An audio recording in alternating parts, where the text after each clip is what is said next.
Hey, so this is pilot episode 2 of the podcast. Yeah. Woo! This is Daniel. This is James. and Rowan J. Coleman again. Right. I'm actually Daniel J. Coleman. No, that's my name. No. And James is James Robert James Charlton. McGuire. Well, I mean, I don't think it's fair that you make up my name, you know? You're not my dad. At least I don't think you are, you know? So we should have an intro song at some point. Yeah. Should we hire someone? Well, we don't need to band. hire anyone. We'll like form some acapella, like, no. Is that your intro? Yeah. That's so depressing. That sounded like some shite soap, like, you know, Yeah. TV show. I don't even know, like, is that from something? It sounds like something from Emmerdale. It's from the It does the a bit, podcast. doesn't it? It does, yeah. It's a bit No, I sad think that we know Emmerdale, but... Yeah, well. I mean, parents. We have parents Yeah, that yeah, watched it, yeah. so yeah, Emmerdale is terrible. Yeah, it's not great. No. So anyway, this time instead of doing a movie series like last time, like a marathon, Yes. we will just do it in segments, which I have pre-arranged. Indeed. So the I first thought you were one. going to take paper out of your I jacket. know, I was expecting... He was just searching his pockets there. No, I was adjusting my sleeves and my Oh, t-shirt. right. Yeah, Oh. 'cause, Essential.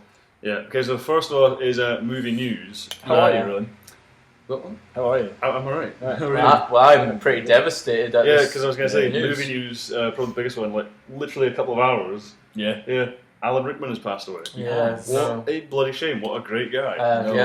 He's a fantastic actor. Yeah. So we thought we'd talk about him. For This. Okay, segment. so for this segment, I thought we should talk about what's your favourite Alan Rickman roles / quotes.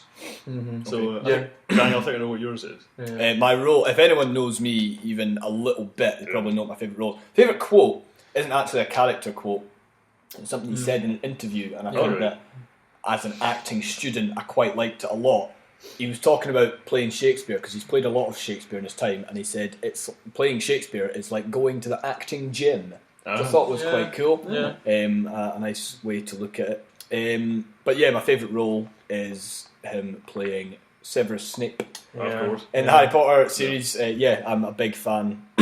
Is your favourite quote the one where he goes, "You just"? You just no. Yeah, that probably is actually. Yeah. I love the Harry Do you Potter know, books and films and Yeah. stuff. Do you know J.K. Rowling, when she was writing the character of Severus Snape, thought Alan Rickman would be good to play this guy? Yeah, Yeah.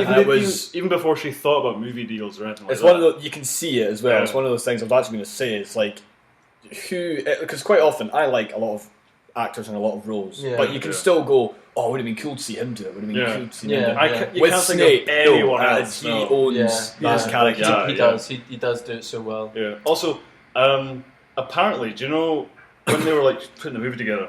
J.K. Rowling was like, because she had like a lot of control over the film, unusual for an author. But she was like, "Well, my first choice for the casting is like Alan Rickman." Mm-hmm. And apparently, Warner Brothers, the studio, were saying that their first choice was Tim Roth.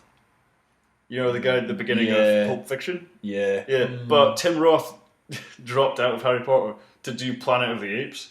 Wow. Yeah. I did not know that. So that was a backfire. Well, yeah, that's I think pretty bad. one that probably worked out. Probably, Yeah, to our advantage. But so then Alan Rickman came in and just did all the stuff. Also, I heard a bit of trivia, which was because I was reading this up before I came here. J.K. Rowling, after they'd shot the first movie, went up to Alan Rickman and told him that Snape was in love with Lily. Harry Lily. Potter's Lily, mom. yeah. From the beginning, like before the book had come so, out. Yeah, it was the whole twist. Yeah. So yeah, it was like influenced his acting choices, and Yeah. apparently in later movies, when he was like acting a certain way, the director would say, "Why are you acting it that way?" And he'd just say, "I know something you And he don't." couldn't. Nobody else knew. They kept begging him. Yeah. That's really cool. I knew that. I didn't know the thing about the directors picking up on it, but yeah, just 8 films, solid performance throughout. Indeed. It's like Yeah. kind of went in a kind of the opposite way. The film, because the film started off quite kind of light and fluffy, like the first one in particular. Yeah. And then they got a bit darker. Whereas I think he started off as this very sinister character. Yeah, he already but knew. got But then you realise he's actually like, got really felt like the dry one of the sense of humour that he warmest has. kind of person. yeah. Which I quite liked because since it's following Harry Potter, you know, it's obviously like the innocence. You know, What, you like love that? Sorry, I just thought of that bloody You're a Wizard video game. Oh, yeah. let's not. Sorry. Continue. Yeah, I mean, it's following the innocence of the character and then growing up to like this deeper, darker,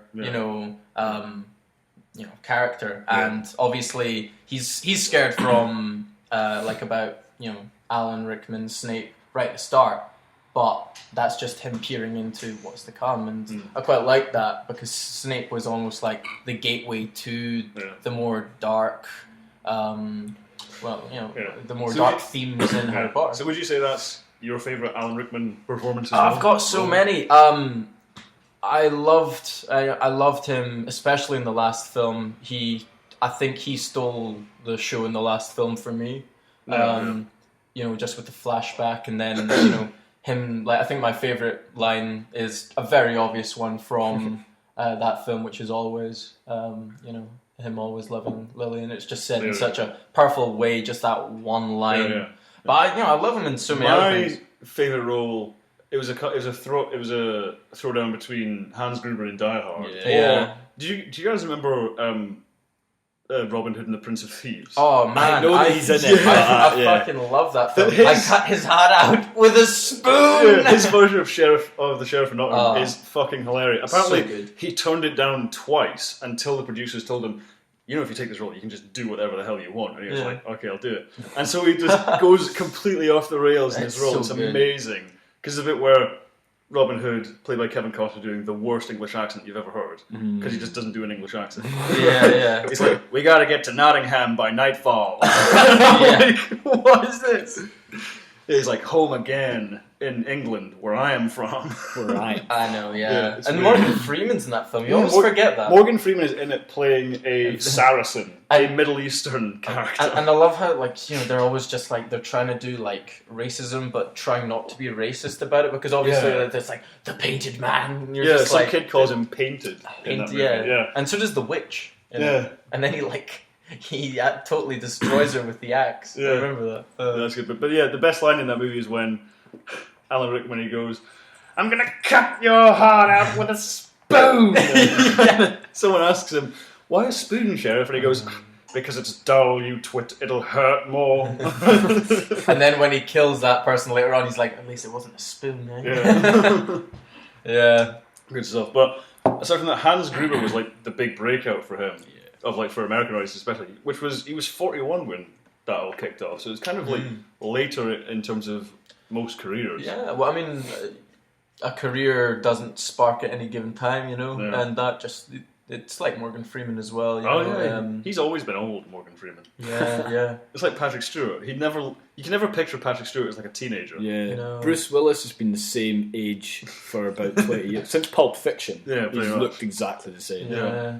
But, apparently I heard a bit of trivia, which is Alan Rickman, when he was doing Die Hard, apparently they didn't know he was so good at an American accent. Mm-hmm. So when he demonstrated that he was good at it, they wrote that scene in where McClane bumps into him. Oh yeah, and he pretends to be an American guy who's escaped. Mm-hmm. So they wrote that scene in specifically because he could do that thing. Good. And also, Hans Gruber only fires a gun in Die Hard 3 times because Alan Rickman had this terrible habit of blinking whenever the gun went off. Yeah. And there's one shot when he's firing up into the air that he blinks just before the cut. Oh, right. Yeah, because he just couldn't, because it's just a flinching thing. Yeah. That's fair enough. Yeah. Also, when he's dropped out of the building at the end? Yeah, I knew you were going to bring this one up. Spoiler alert for the movie that's almost 2 decades old. But when he's dropped out of the building, they dropped him 20 feet onto an airbag. And apparently the way they got that expression on his face was the stunt guy who was holding him there. Did the countdown. Yeah, he said, I'm going to let you go on 3. And then it went 1, 2, and then let him go. And then, obviously, just so surprised, Harry Potter spoilers as well. Sorry, everyone. Well, I think everybody who wants to have seen Harry Potter will have done so by now. Pretty much, yeah. I'm not the biggest fan. You've not even seen them all? I haven't, no. I haven't seen the one where Snape kills Dumbledore. Yeah, you've missed one of Alan Rickman's moments, mate. Well, Anyway, what are you about to say? Oh! What? I thought you were about to say a spoiler in Harry Potter. And then... No, we've already covered it. I was also, has anyone seen Galaxy Quest? Yes, Galaxy Quest is great. I don't think I have seen Galaxy Quest. It's... Tim... I mean, you hate Star Trek, so you got to watch it because it's basically just a like ripping Star Trek apart. It's like a massive spoof of it, where Tim Tim Allen's and Allen. Sigourney Weaver's in it and stuff, and they basically play like actors who were in a show called Galaxy Quest in the 60s. So it's pretty much Star Trek. The premise kind of rings a bell. Yeah, and then actual aliens come along thinking that the TV show was real. Yeah, it's like and that, take and that's the their actors, last hope. It's quite onto great. like a replica of the spaceship from their TV show, and ask them to like fight this alien guy. But because they're all actors, they have no idea what's going on. Yeah, but it's really fantastic. And like Alan Rickman plays pretty much like the Spock equivalent character. Yeah, but he hates doing he has the Spock equivalent. He has this catchphrase, like all the fans come up to him with like this like prosthetic that he wears, and they always ask him to say the same catchphrase, which is you like, shall be avenged. yes, by Grabthar's hammer, by the sons of Warvan, you shall be avenged. Yeah. Like every fan that comes to the game, like some geeky guy says the catchphrase, he just goes, takes his picture and signs it, and then the next nerd that tries to say it gets like 2 words out and then just snatches the phone off him and writes the autograph. That's cool. Yeah. And he's just like constantly depressed, like, I played Richard III once. It's like, oh, this is beneath me, I can't cope with this. What guy? Yeah, no. Apparently, it was really like good. when they were doing Harry Potter, he was like really helpful and really like supportive for the young cast Yeah, members. Really yeah. influential. Apparently, it was a great laugh. And I Yeah. watched like a bit behind the scenes of Harry Potter, Yeah. and they said that he was a Yeah. constant laugh. Yeah. By all accounts, he was just a nice guy. He was, Yeah. he was Good a great guy. guy. Yeah. No, and he will be missed. Yeah. Loved his theatre, loved his film. Loved his theatre, loved the film. Okay. Yeah. So now, any other movie news that we're going to move on to? Hopefully some apparently, lighter news. yeah, apparently, the fucking Narnia movies are coming back. What, really? What? Yeah, Have you ever seen Prince Caspian? Yeah. It's an abomination. Did you see the one after that? The Voyage of the... No, I The didn't, I Voyage didn't, of the Dawn Treader. Yeah. Yeah, I'd actually forgotten that they'd done I didn't that. even see that. I Was it the same have cast? seen. Yeah. No, it's a What are couple they- of the same cast. So they've still got Lucy and Edmund in The Voyage, Right. but that's their last Yeah. film. And now they introduced some other kid Yeah. in the. One of the kids is replaced. You know that guy with the massive eyebrows who's in all those films? Massive He's got those crazy eyebrows that stick up here all the time. Will Poulter, I think is his name. Oh, the really old guy in. He was in like Maze Runner and stuff recently. Oh. And I Vacation. don't. Well, What was he in I'm as a sure if I kid? saw a You know, picture Son of of him. Rambo. Yes. Yeah, the kid in that who like not the religious one, the other one. I know exactly who you're talking about. It's Right, okay. It's Yeah. the If kind you of bring a pretty- picture of my pal, It's kind of like the Yeah. pretty boy like actor. Pretty boy? Well, no, because The guy like looks insane. Sounds pretty. unless I'm thinking of a different person, but like isn't he got like that massive What? fangirl base or whatever? Does he? What Maybe he Narnia does. film are they doing? I don't know. Apparently, they're just going to reboot it. They're like continuing the No. franchise, but they're going to do it in like a rebooty type way. Am I right in saying that The Lion, the Witch, and the Wardrobe is the second book? Yes, it is. Yeah, I think yeah, it is. it's Yeah. the Magician's Nephew's. The And I first. think then Prince Caspian is Oh. book number 4. Yes, I think so. They're just doing all the I didn't- even numbers. I didn't know that. and Yeah, that one. Oh right, okay. Oh, yeah, I do no, I recognise wasn't. that, I yeah. wasn't thinking. He I has wasn't got thinking some- of that guy. He has got Brows. like in every picture. It looks like he's just He looks like a supervillain. Okay, I was thinking of a completely different person. Yeah. He doesn't look that pretty. So to be he's in honest. Narnia. Yeah, he was in the last one. He's yeah. in the last Right, one. Yeah. okay. I don't think I saw the last one. No, I didn't either. I don't think most people did. If you look at like in terms of box office, the drop off again is like huge. Like Yeah. the first one made like $700 million I'll because it believe was that. like there was a lot of hype behind it. Yeah. And It was actually not a bad The film. Lion, as the Witch, well. and the Wardrobe was okay, actually. and it was like when Harry Potter was like first coming out. Still and all that kind had of stuff. Then- James McAvoy Yeah. was in it as well. Yeah. We always Oh, forget shit, he that. was, He was yeah. the Fawn. He was the Fawn. He The actually fucking- got an what was award his for name? that. Yeah, I think he did. He got Mr. Mr. Tumnus. Yeah, Mr. Tumnus, yeah. And but yeah, then the second one, Prince Caspian, that was like 4 years after the first one, so it drops Yeah. down to about 500 million. Then Voyage of the Dawn Again, Treader, I mean, I said it Yeah, last said time. last This time. is a disgustingly low amount. and of money. then yeah, and then the third one drops down to about 350 million. Yeah. So- I mean, yeah, they have been dropping, but I mean, props to Liam Neeson. He's still Oh, he's yeah. still doing the Bloody the Aslan lion. dude, Yeah, yeah. he's still playing Aslan. And to be honest, he's the best part of the films. without even yeah. Without being even in it, being like, in it, he's just besides you his know voice, it's just yeah. a CGI glorious lion with. I could just listen to like Liam Neeson as a lion on. You know, you screen for say a couple of hours. the first one's pretty good. You know, if you go back and watch, like, I mean, yeah, it's not. It's all right. It's not good.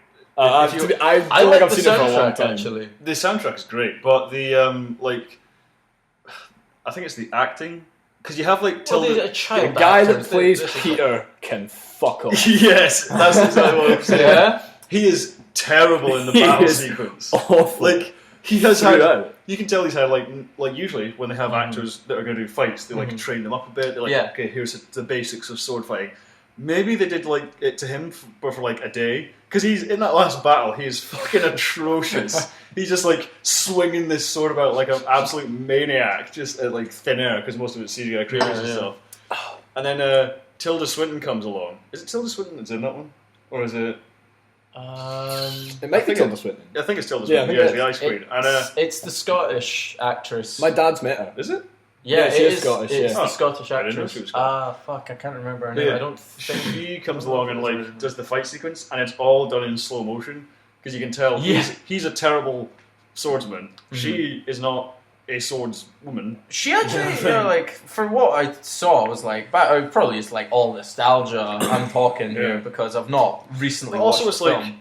the battle just doesn't hold up. Like if after you've watched Lord of the Rings and you go back and watch Well, that, yeah, I mean, they aren't like- on the same level, are they, Not really? very comparable. But I mean, that's pretty much I every- haven't seen it for a long time. most movie with battles in them, you're like, well, this isn't Helm's Deep or this isn't Pelennor Field as well. That's like comparing Animal Farm to Peppa Pig, though, you know? It's not really... Peppa Pig is the shit. Man. Is the shit. King. But that's so yeah, apparently someone's trying to bring Narnia back. But also, Fair I've enough. heard about this movie, which is ridiculous. Okay. And I'm going to try and find it on IMDb. It's Okay, called Sausage Party. I want to watch it. I'm not even Sausage kidding. Party. I think it's like a Seth Rogen thing. It's a 3D animated movie. I'll try and find it. on IMDb. Animated. Yeah, it's like they're calling it like Pixar, but for adults or something. Okay. Is there a demand for that? I don't I really know. I mean, people are like, why can't we have more original movies? And I'm like, well, this is one of them. Yeah, can't argue with Sausage Party. Be careful what you wish for, like. So the thing is, we can do this and then like just smash cut to like it being like amazing.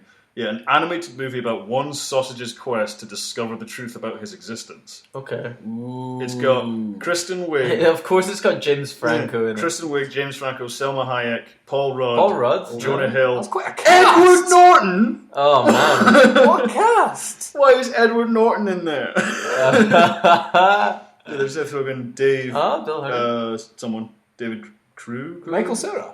Yeah. Bill Hader, Danny McBride. I don't like him that much. Nick Snow. Wow.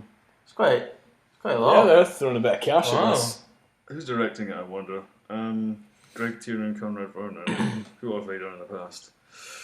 It's directed by the guy who did the first Shrek? two Shreks and Well, Madagascar. It's bound to be excellent And because Monsters Madagascar vs. Aliens. is a classic. Why would you Joking. say Madagascar? Marty! Oh, sugar, Oh, wait. honey, iced tea. Then the other director directed like 4 Thomas the Tank Engine Oh movies. well, I mean, Wow. we know that this is Okay, I'm completely turned around on this one. This is Imagine- going to be amazing. Imagine being at a party or whatever, like really high class, and just being like, "So what do you do?" It's just like I I'm a direct. director. It's like, Well, what have you directed? Oh, 4 of the Thomas and Tank films. It's like Thomas and Tank. it's where Thomas actually has this like bodyguard. Thomas the Tank. Thomas the Tank. Sorry. Yeah, I'm going So that is Sausage I'm Party. going through his IMDb thing. It's Thomas and Friends, Thomas and Friends, Thomas and Friends, Thomas. How long has he been doing these movies? No mention of Oh my tanks. god, he's done. Look at this. He's done dozens of these movies. Not dozens, hundreds. Looks like it. His first one was a Thomas the Tank Engine movie. Then it was. Hang on, let me count these. 1, 2, 3, 4. Hero of the Rails. He didn't have the rights Yeah. back then. Hero of the Rails. Oh boy. 18, 19, 20, Okay. 21, 22, 23, 24. He's just scrolling through with his thumbs right now for everyone listening.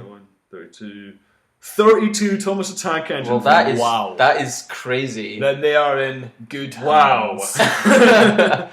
Wild Water. You could say that they're on track for a good Ah. film. Oh. Get out. Oh.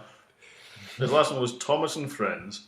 Wild Water Rescue and Other Engine Adventures. I thought it would have been Tom. Really running low on titles. The next one's going to be Thomas Dies. Is there any other film news, Rowan, or are we just going to I stick don't know. on Paris. Sausage Well, that was- Party and Thomas the I mean, that was Tank one Engine? that struck me.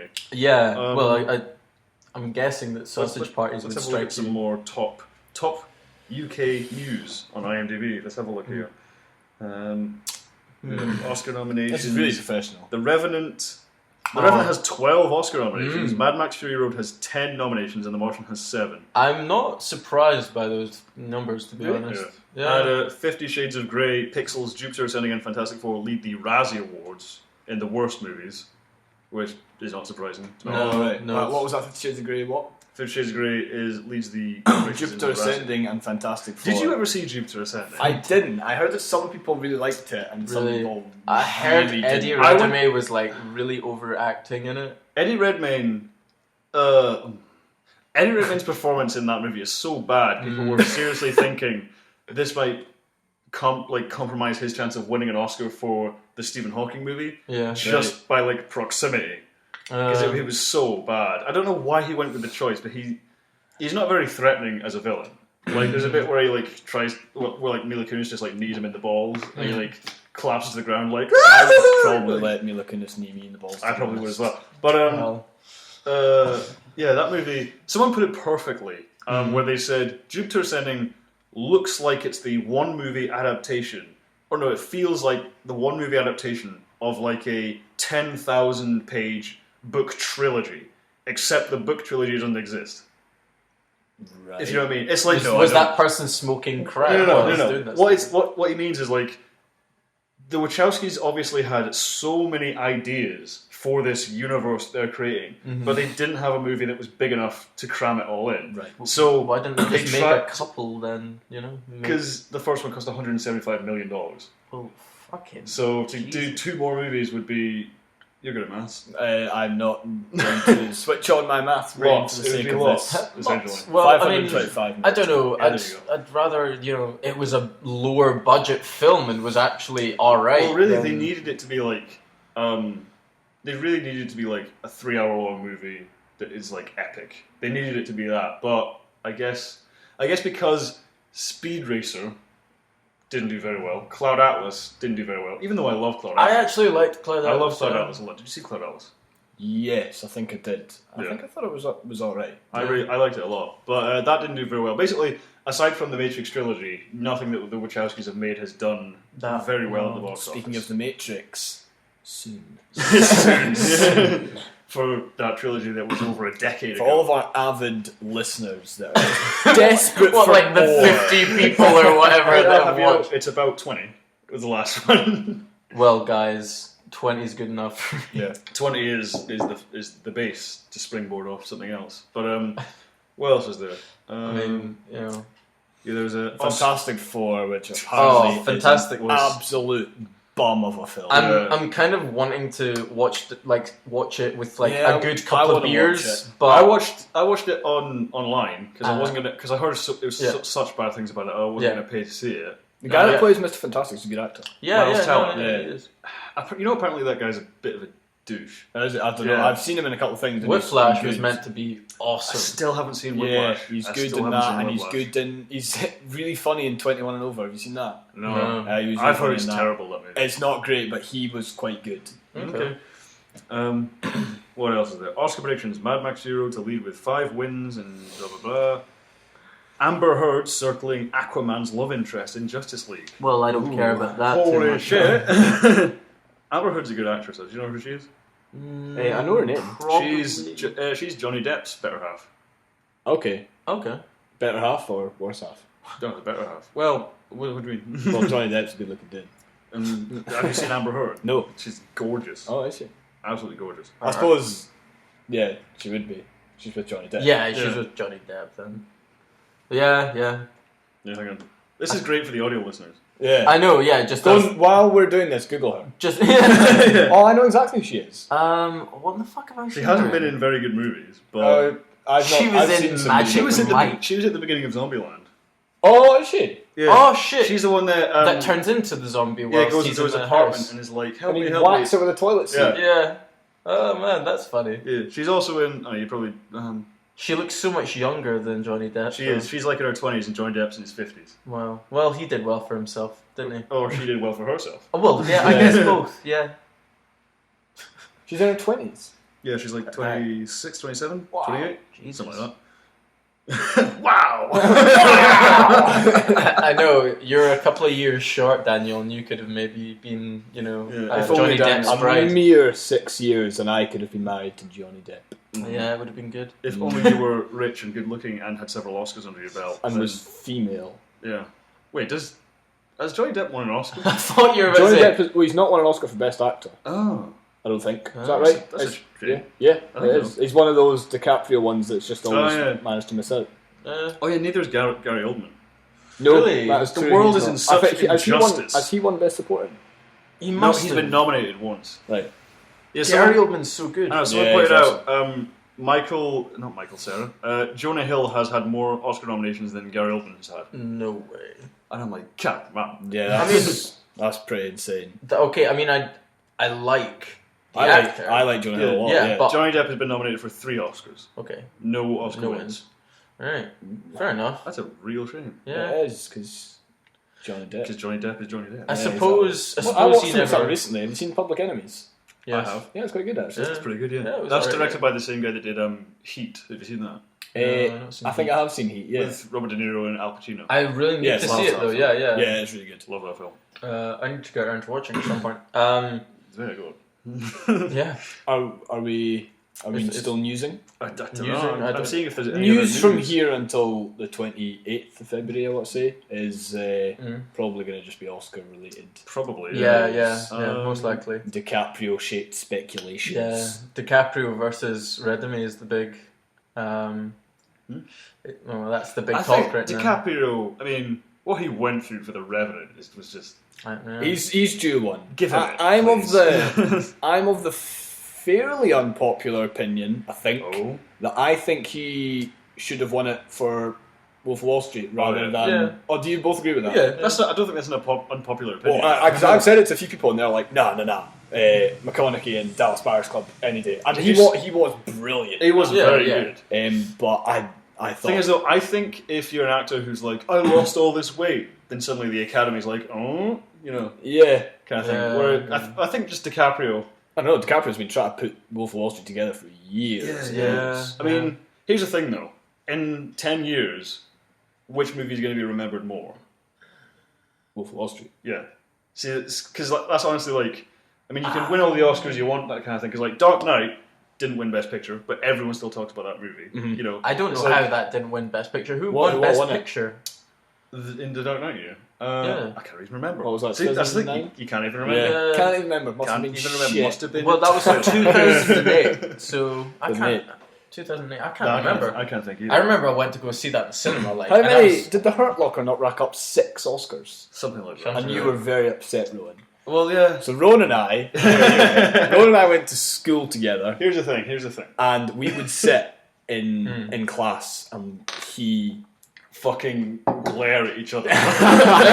So I saw around about the same sort of time, and they were definitely up against each other in the Oscars anyway. So Yeah. I saw the Hurt Locker, and I was like, I thought that was really, really good. Yeah. Have you seen the Hurt Locker, James? yeah, Jeremy maybe, Renner. maybe. I think I've seen parts of it now, but not the full thing. No. So I saw it, and I was like, that was excellent. And then I saw Avatar, and I was like, that was all right. I don't know if I'd watch it again. Loved Avatar. And Rowan, You love Avatar. then you I- take over. Loved Avatar. Here's the thing. A lot of people were like, "Oh, visually it was good, but story-wise it wasn't great." But here's the thing. I didn't even see it in 3D. I saw it in a open cinema before it was the Yes. Phoenix Cinema. Yeah. Shout out to Oban. Open. Yeah. I saw it in the tiny second screening, which was like. Oh, I've been in there. Yeah. I went in there to watch Meet the Spartans. Oh my god! What a film! So those are what we're talking about.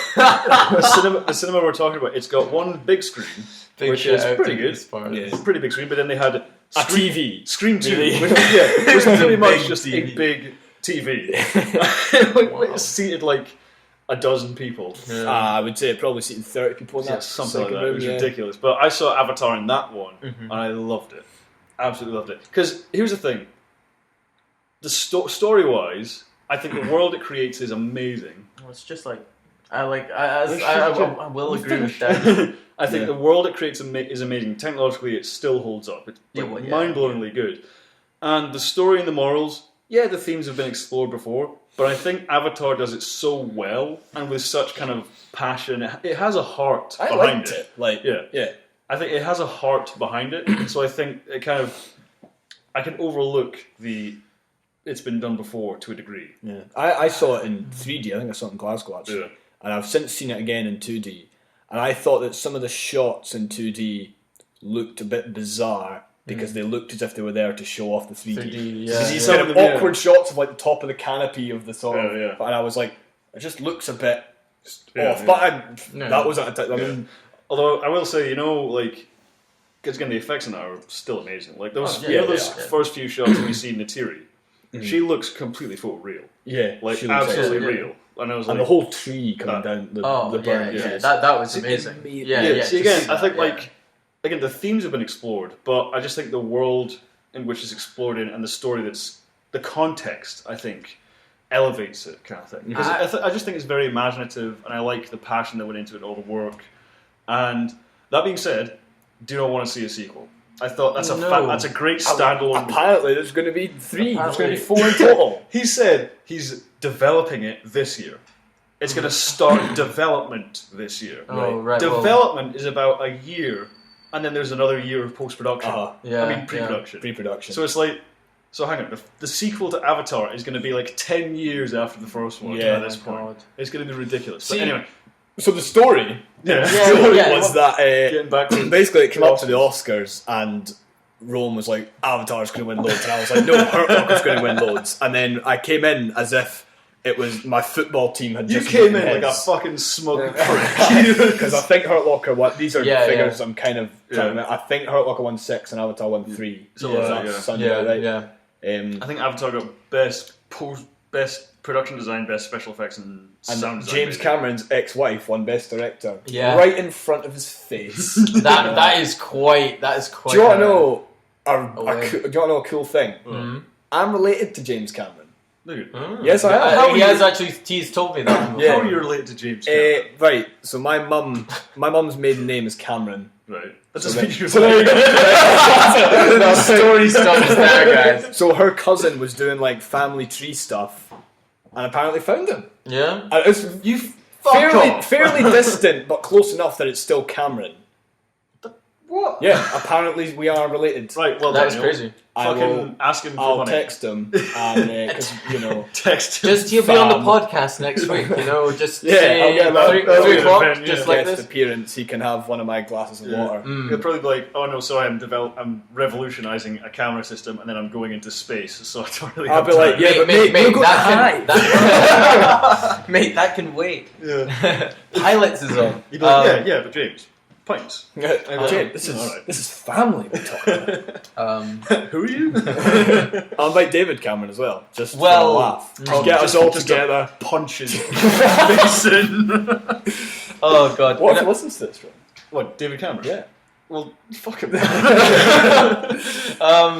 going to like send police officers secret to our police. house. Imagine him listening to our podcast, chuckling away, and then he just up until 33 minutes. And then just cries.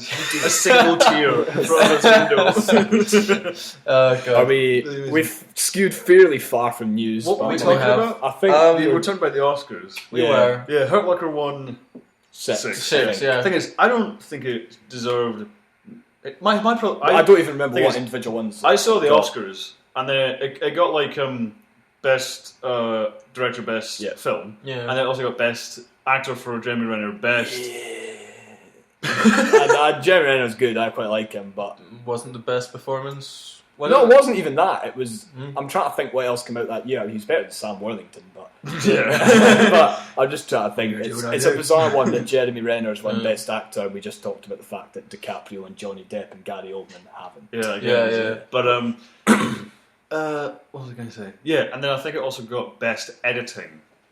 I think, and something else. But my problem is, like I was looking when the nominations came up, and it was like nominations for best visual effects, and Avatar was there. Oh yeah. Star Trek was there. Was that Star Trek? 2009 was nominated for yeah. visual effects, and I think personally, if Avatar wasn't there, I think Star Trek would have been the franchise's first Oscar win, because the visual effects in 2009 were really good. But then there was District 9. District 9 was good, and the visual effects in District 9 are awesome. Yeah. But The Hurt Locker was also nominated in that category. Did it win? No. No. But I was like, why the fuck was that even nominated for best visual effects? I don't know what else came out. I can only think of like 2 shots in the entire movie that are visual effects. Just a couple and they're like the only 2 that are shown in the montage. See, the thing is with me, I don't like.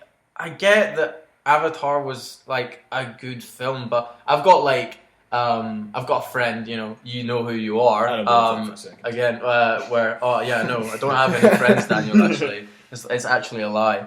Yeah, and he thinks it's like one of the best films ever, and I'm just like, I don't get it. Are you agreeing with him?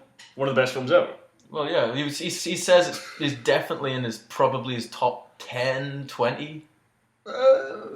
Don't even consider that. Don't even consider that. It wouldn't be in my top 20. No. Again, I think the movie is like... It's the kind of movie where I think maybe I admire it more than... If I were to look at it objectively, it would probably go down in ratings, but I think I kind of admire it more than I do actually enjoy it. I wouldn't buy it on DVD. I don't know if that makes any sense. I've got the extended version of it made. Yeah, I wouldn't buy it on DVD. Like, there's very few films that I think I've got it on DVD actually.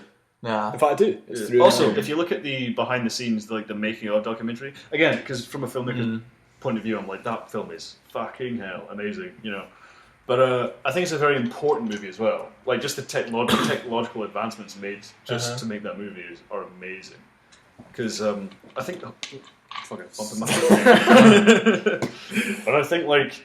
I was so sick of the Avatar chat, I was kicking yeah. But you made me lose my train of thought, you dick. But it was like mission accomplished. Years in the making.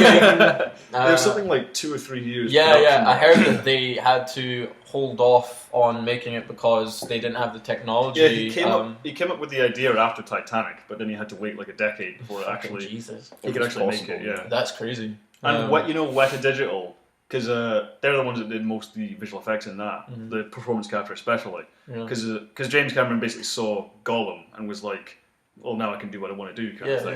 Yeah. And they because Avatar took so long in development, they passed on like a bunch of other films that would have been like money-paying franchise hit, box office hit kind of jobs just to wait for Avatar. And I was like, work paid off in my opinion.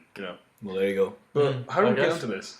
I don't know. We were on the news. We were talking about the Oscars. 20 minutes ago, we were talking about the news. We're talking about the Oscars. Are we finished with news? I don't know. Captain America Civil War directors want to see a solo Black Widow movie. Ah. Oh, well, I mean, a load of people would actually want to see that. Yeah. I would want to see a movie called Black Widow, but I don't know if the character itself... The character is great, but...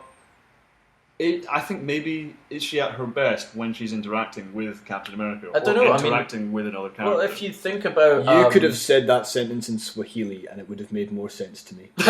Well, I think that she did quite a good job in The Winter Soldier because it kind of... Marvel... It's actually really good. I've heard it's very Winter good. Soldier is fantastic. Because it kind of tones down everything and it's more like a spy kind of film in a lot of ways and it's like... nobody can trust anyone and blah, blah, blah. What I mean is, Black Widow is a great character, but I think the character is good. Like, you get good stuff out of the character when she's interacting with other larger-than-life personalities. And, because Black Widow never had, a solo comic book series, so there's not, Black Widow's arch nemesis or anything like that. She's always been a supporting character. And so maybe I think you could have a movie called Black Widow, but...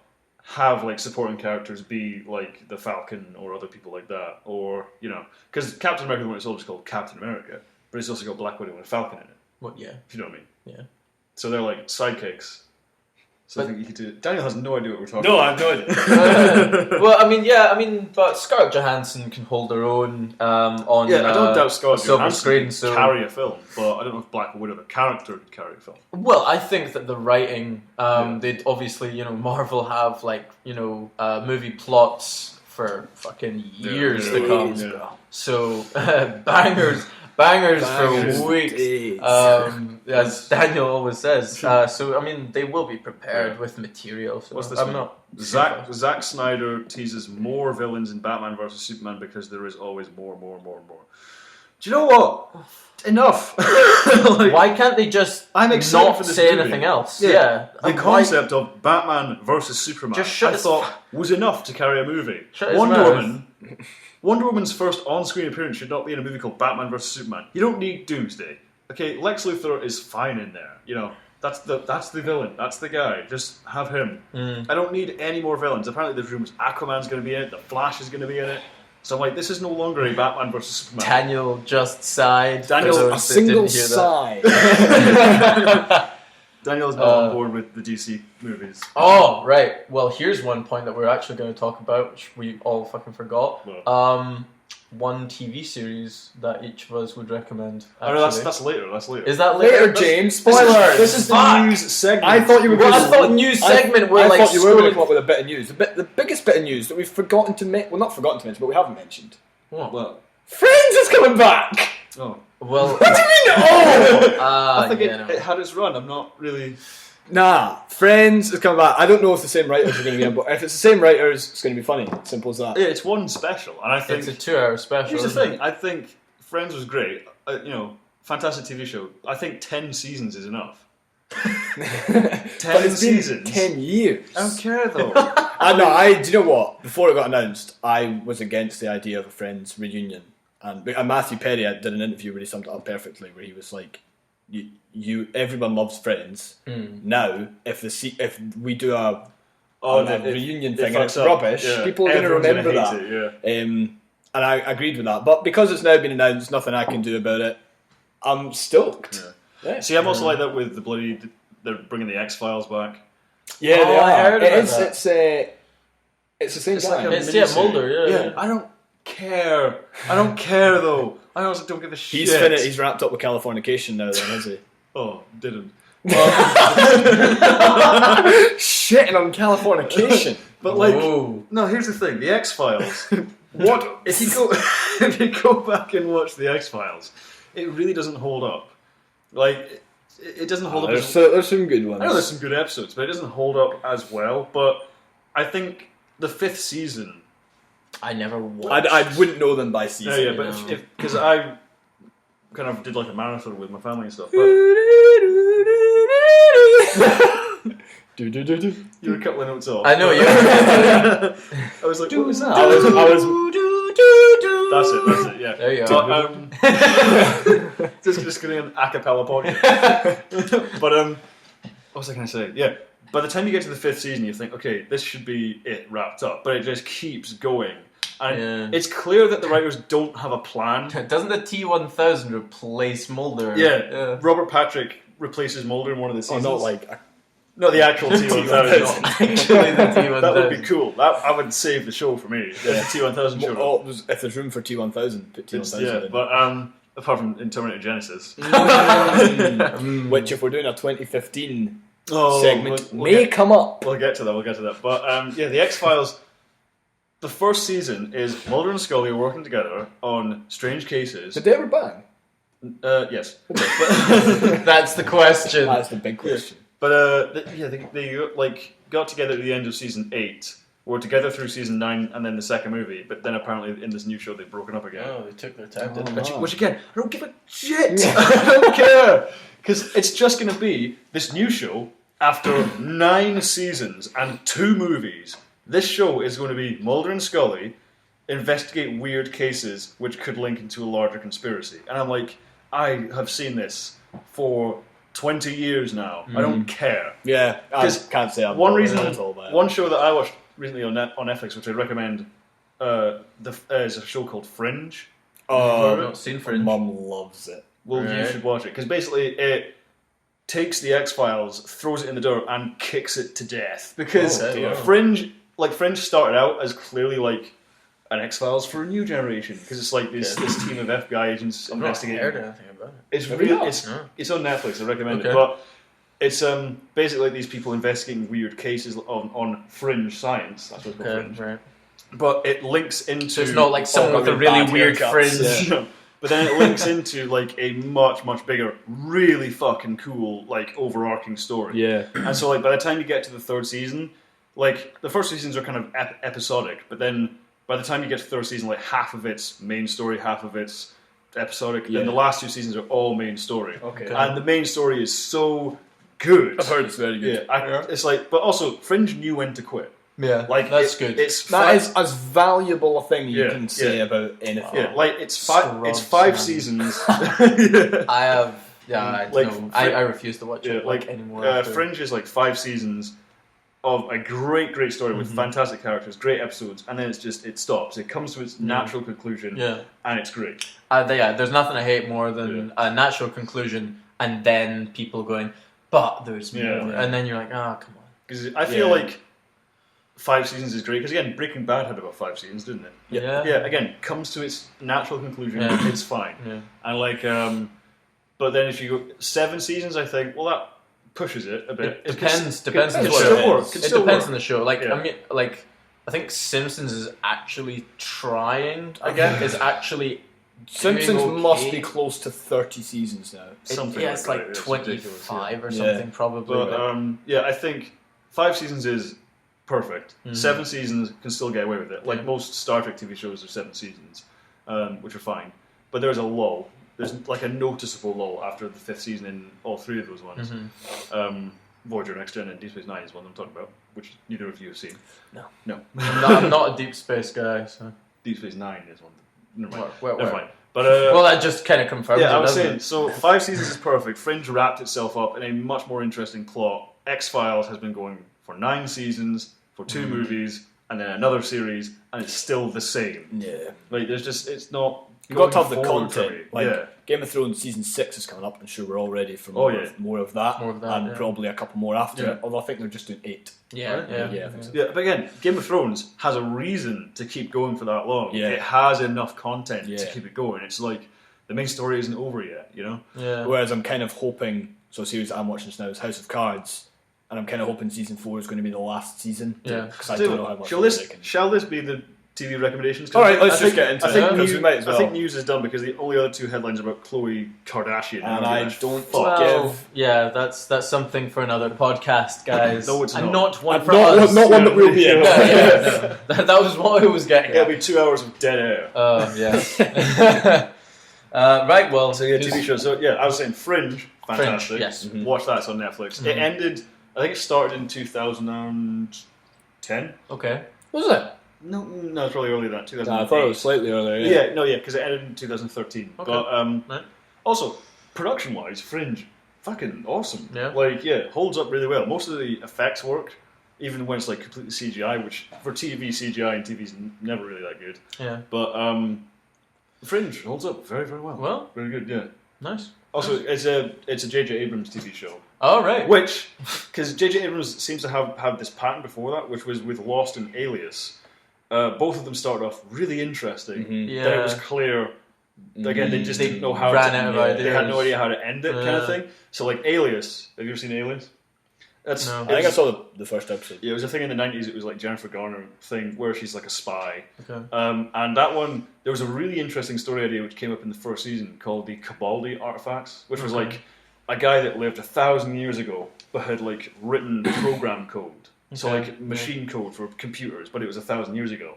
And so like all these artifacts, it was like the 2 spy agencies, the CIA and the Soviet guys, or the Russian guys, sorry, basically trying to get these artifacts. And I was like, that's super interesting. It's kind of almost a supernatural type element to it, or a more sci-fi element.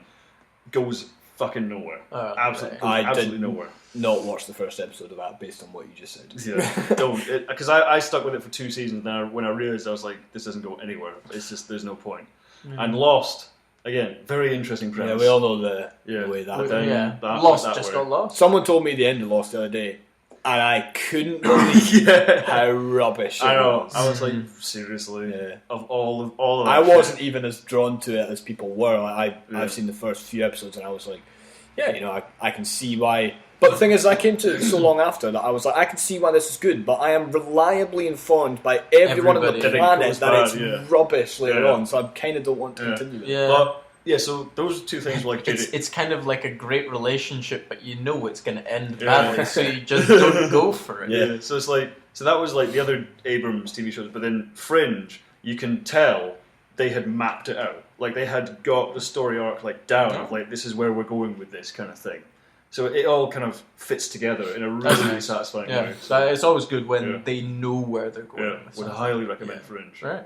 So what are we just kind of all bringing one TV series to the table? Well, that was one that I kind of discussed, but the one I'd watched recently was I'd only just got into Brooklyn Nine-Nine. Oh, right, okay. Fucking brilliant show. Yeah, I was really so surprised. Have you not seen it? No, I've not, but it comes up on Netflix and I'm like, I think it would be good. Honestly, it's so much funnier than I thought it would be. It's like... Seems like it's been around for a while.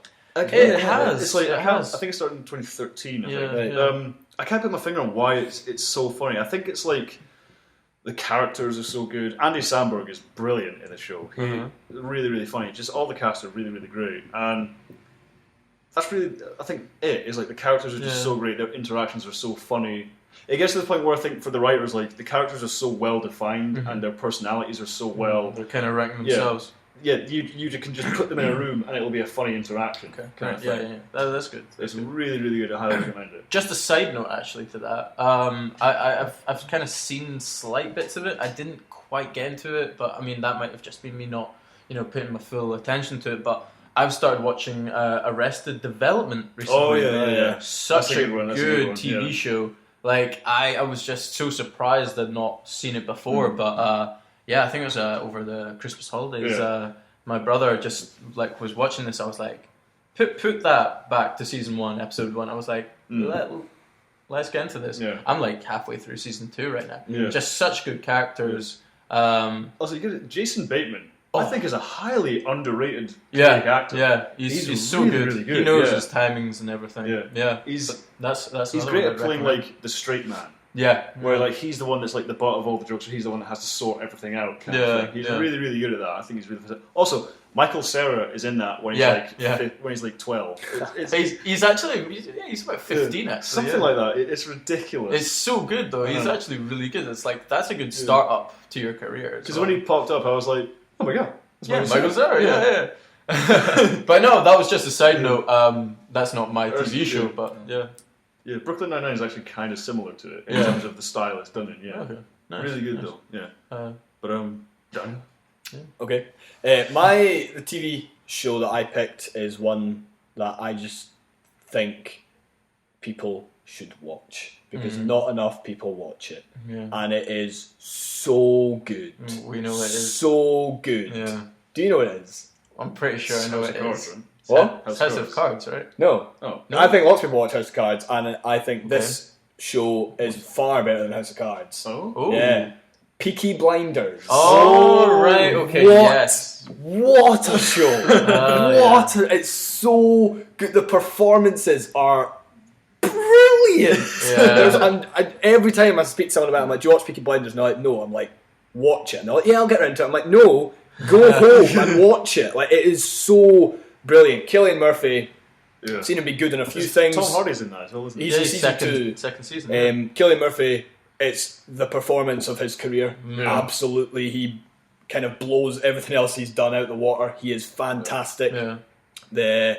His brother and sister, again, brilliant performances. His mum is played just perfectly. The whole family, the Shelby family, are just brilliant. The premise of the show is it's a post-World War One. They start up a bookies in Birmingham, and it's about like it's really gritty, and it's about the sort of the gang life that goes along with that. And they're basically a bunch of dodgy bastards, and it's amazing. And Tom Hardy's in season 2, and you can know what you get with Tom Hardy. That's the pitch, it's about a bunch of dodgy bastards. Yeah, that's all you need from your TV show. Dodgy bastards. And Great. Someone should make a show called Great Birmingham accents as well. Brummy. Brummy. Great accents. Well, Tom Hardy's good at every accent. Yeah, he is. Actually, he's from London in the show. Yeah. But yeah, just everybody. I don't even need to tell you why. It's just like, go and watch it. When you watch it, you'll see. That's why you should watch it. Yeah. So, Peaky Blinders, a BBC drama, season 3 is coming back this year. There you go. Look at that. They should pay me for that. They should. They should. And you should be like, just when a show's finishing up and they're doing the advert on the side, you should just be there. You should just have the voiceover. Just have Daniel's face. At the end of like really rubbish shows, I'm like, switch this rubbish off. Put on Peaky Blinders. Well, my show that I watched recently that I couldn't turn away from was Daredevil because Netflix fucking nailed it on the head with this one. I was skeptical going into this one. You had every right to be. Yeah, I was like, superhero TV show. I mean, I'd seen like Arrow and stuff, and it was okay. I like Arrow, but it wasn't to the standard of some of the films that are now getting brought out. Yeah. But last year, right, Age of Ultron was not the best thing that came out for Marvel. It was Daredevil for me. Daredevil it's so gritty and it's just actually showed. Daredevil was last year. Yeah, well, I mean, okay, it's 2016. Yeah, no, 2015. I thought it was Yeah. I guess I just have been hearing about it so much. Yeah, I mean, it's just like the fighting style was just so good and like everything. Yeah, because remember I told you about this, Daniel, where someone was saying watch Netflix because the second episode has like one of the best fight scenes. I've heard it is. Yeah.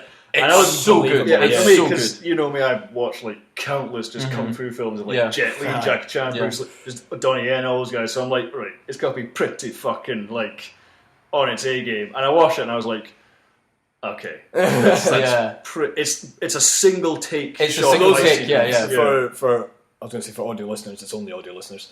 Rowan had like a little smirk on his face and just a sly nod there. If you can picture that.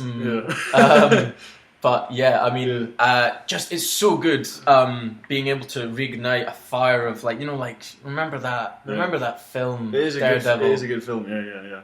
It wasn't a good film. I mean, seriously, the film was toilet compared to this, and it was just so good to see it back. You know, I will say the costume at the end, I don't like it. See, the thing is, I wasn't like, oh my god, it's so amazing, but I didn't care. I didn't really care because the storyline was so good. It doesn't detract too much, but I did think the costume looked a bit naff.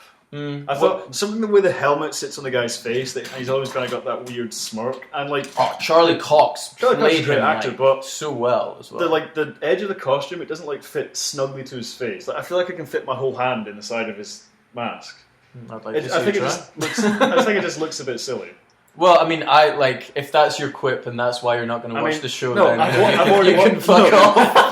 I've already watched it. I've watched it already. Well, I mean, you must why are you not raving with me, Rowan? Well, it was good. I'm going to say so good. I thought the costume in the movie looked better. I don't care. I mean, it's just the movie was so. I know the movie's bad, but I thought the costume looked better. But yeah, the TV series I thought was very good.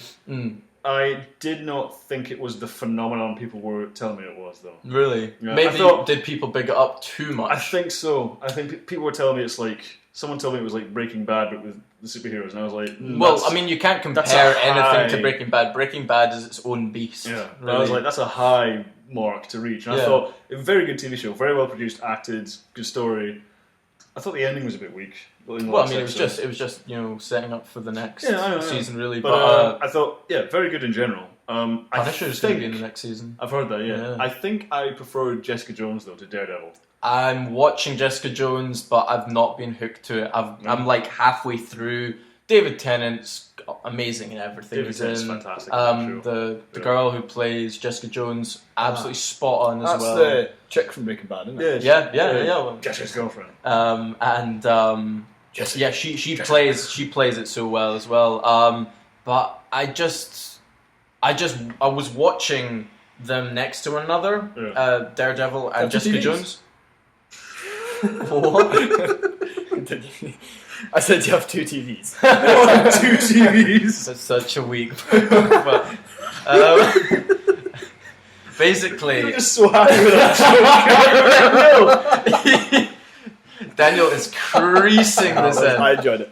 But I just got hooked on Daredevil, but not Jessica Jones. I mean, I'm enjoying Jessica Jones, but it's been a while since the last episode I've watched, and I don't know why. How many episodes are you into Jessica Jones? She's just okay. No. How to say the episode number? I don't know the fucking episode number. It'll be like, bro. It's like when she goes back into her old house. 13 episode. Oh, that's Spoilers. like... She has a house.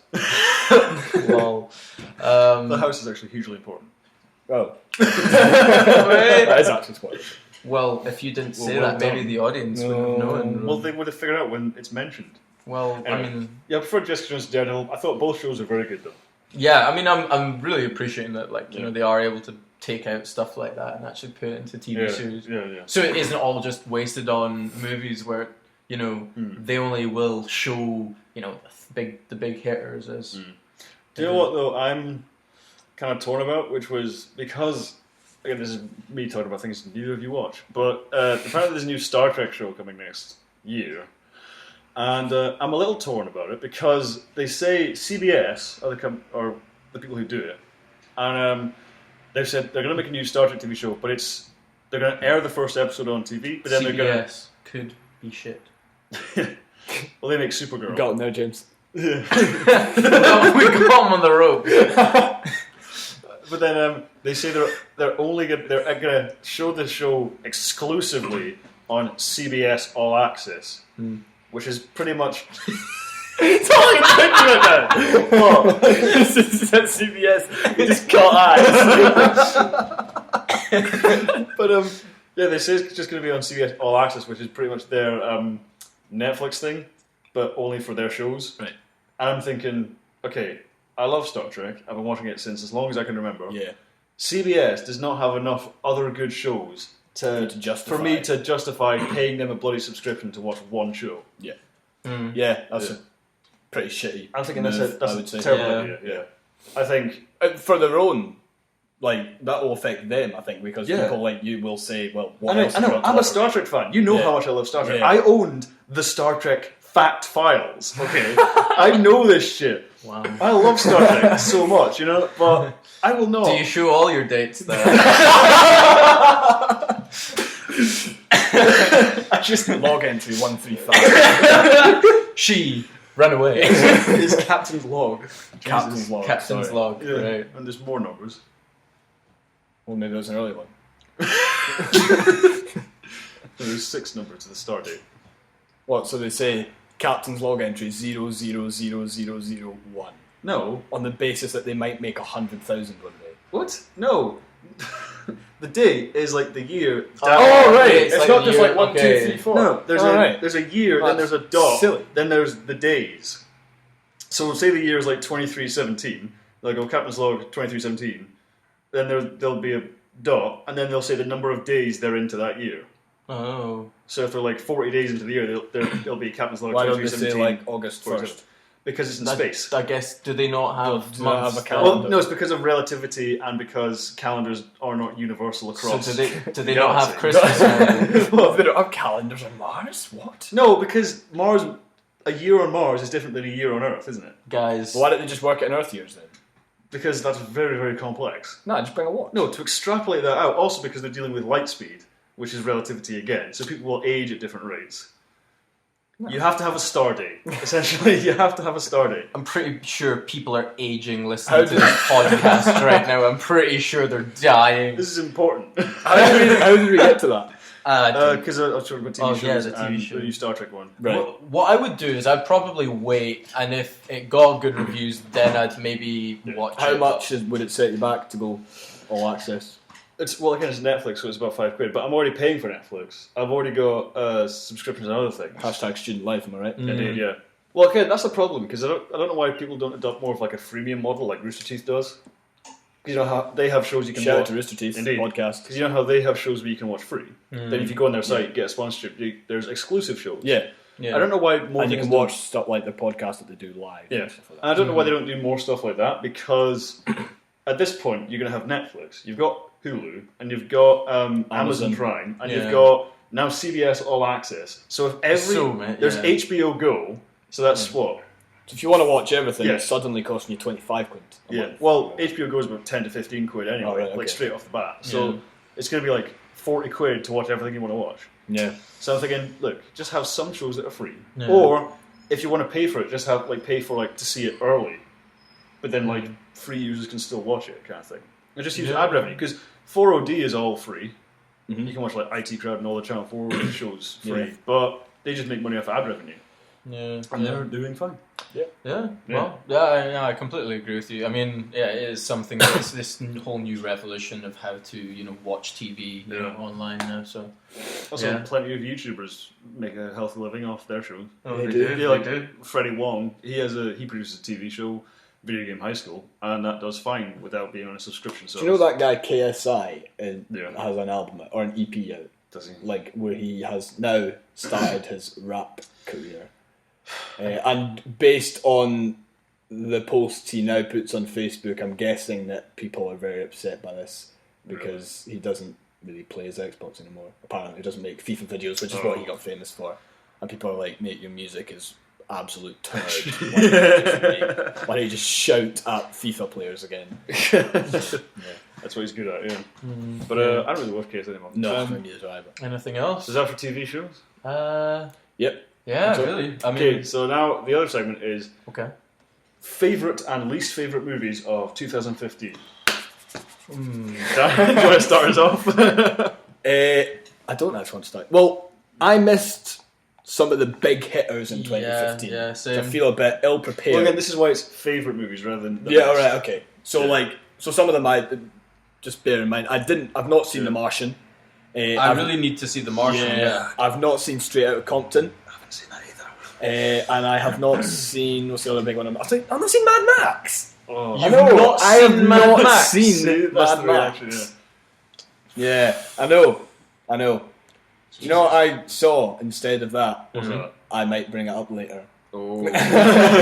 Oh wait, can I guess? Yes. Is it Terminator Genesis? Yes. Do you want to talk about Terminator Genesis? Do you want to get right into it? Just get Right, Terminator okay. Genesis. I kind of touched on this the What other a day. balls movie. Mate. Terminator Genesis, man. Genocide, right? Yes. I kind of touched on this the other day when I said that I went to see it, and I said that I love Terminator 2. I think it's a classic. It's a total classic. Terminator 1 is Great. It's very good, yeah. Terminator 2. Couple of bits Terminator of 2 is Terminator the- 1 that don't really stand the test of time. Oh Like when yeah, he's yeah. Especially like when cutting you a see. Play-Doh eye out of his face. Oh, man. But yeah, and the robot walking around. But Terminator 2, brilliant, and Amazing film, yeah. far more leaps and bounds ahead of Oh, Terminator yeah, 1 yeah. in terms of that sort of thing. Terminator 3 was... Wasn't I thought good. it was dumb fun. I thought it was alright. I thought good Do action. you know, I kind of watched it years ago and I was like, oh, it's really good. And then I learned things. Yeah. And I was like, no, it's not. Yeah. But then I went a long time without seeing it. I say this like I'm 75 years old. But I watched it again last year, probably some sort of time, and I was like, you know what? I was like, it's actually alright, for what it is. It's not, and it was never going to be Terminator 2 levels of awesome. It's not the It's best. alright. It's not the best script. The characters aren't great. Story's a bit of a mess. But You're I think, selling that. yeah, but I think the action when it gets going is damn busters of good. Just great car chases, great fights, just great stuff. That's I think it entertains me more than Claire anything else. Danes from Homeland. It is, yeah. That And plays it's also that guy who plays. Catherine Brewster. It's also that guy who is in that movie and is not in anything else. What? The guy who The guy plays plays John. John Connor. Is he I in don't know. anything he's else? in. I don't know. He's in a couple of. The other only thing I've things. ever seen him in is. He's got quite a plain face. The only Yeah, thing he does. I'm not sure if The I only saw other this thing I've on ever the seen him bottom. in is bloody Sin City. He's the yellow bastard. I think Sin City. He's Yeah. going to be Captain Boomerang in the. He's going to be Captain Boomerang in. What's the film? Suicide Squad. Suicide Squad. Yeah. No, he's not. Isn't he? Jai Courtney is leading Suicide Squad. I thought he was. There was a look of puzzle on Rowan's face there. It's like animated question marks going around his head. I heard he was. No, Jai Courtney, who plays Kyle Reese in Terminator Genesis, is Captain Boomerang. Oh, I thought. Okay, so who are you? We're talking about. So we're still on Terminator 3. Yeah, we're We're talking talking about about John Terminator Connor 3. and that. Right. Okay. Right. Sorry, I thought we were. Well, we can move on to Salvation now. Salvation, what a drag. Yeah, Salvation was Me trying to enjoy that film felt like I was dragging a tyre through the dirt. I was like, I'm really wanting to like this. I thought it was okay. I know, again, Salvation. Yeah, I thought it was I okay. thought it was okay, but I wanted it to be so much better. Yeah, I wouldn't argue. I would. Yeah. I'm always up for John Connor. Yeah, he was Christian Bale. kinda Christian wrong. Bale's good. I didn't think he was really. Well, he was I don't alright. think he I thought was he was really. good. I think Christian Bale is a good actor, but I think the thing that he was most famous about that film was Was actually his- taking his- that his- shit fit his off tirade, screen. yeah. Oh yeah. That's the thing that he's most famous for in that The thing is, film. though, I don't. Honestly, I'm partially on his side. I mean, I don't think I don't really know the whole story. I don't think the reaction Was it like should have the been- camera was in the wrong place. or No, the director of photography tried to adjust the light Oh, during a take. yeah, that's pretty shitty. Yeah, and I think that's not. Was you it know, Christian tried to Bale's get him duty to fired. correct him? Because the thing is, like, movie acting is weird because it's just hours and hours and hours of preparation to do one angle. Patience. Yeah. So it's like you do all this waiting around. You shot movies with me. You do all this waiting around and you wait for me to get my camera set up and check sound and all that kind of stuff. And then it's like, okay, go, and you act for like 5 seconds, and then like, okay, now we do it all again. So Mate, even see being an extra, like, standing in the freezing cold for ages, waiting to flaming walk past your a experience in shot. River City. Right. Yeah, on one or two if things. if you're like an A-list actor though, he was come on, he was being a bit of a fucking asshole. I think he overreacted, but yeah, I It's understand. an understatement. But he did apologise later, and he did apologise to the guy he he was did going off too, at. because But I think, otherwise he would again, just honestly, be branded. it was apparently like a difficult scene, and because Christian Bale's a bit method and things like that. And so I think all that preparation, the place he needs to go at, and then someone walks into the shot during his take to adjust the light. I think that's not really on. You know, that's my opinion. I think he overreacted, and I'm glad he apologised. But I kind of get where he's coming from. But Salvation is actually an actual movie. Yeah, I thought it was okay. Yeah. The scene-stealing performance of Sam Worthington. Remember that spell where he was like He was in everything. he was just like that. Avatar, Clash Clash of of Titans. Titans, Terminator, Man on a Ledge. It was just like Man on a ledge. 2-year spell of being like he was the lead in everything. Yeah, It was and then because people And realised. now I don't know what he's in. It was because of Avatar, all the producers in Hollywood looked at him and thought, well, this guy's obviously the next big star. Yeah. But then it turned out Zoe Saldana was just a far superior actress, and she's in everything else. So he's not in. But I thought Salvation was okay. Yeah. I didn't mind that. Again, it's just a whole bunch of men. I've watched it again and still thought it was alright, so it can't be that bad. A whole bunch of men. Terminator Genesis.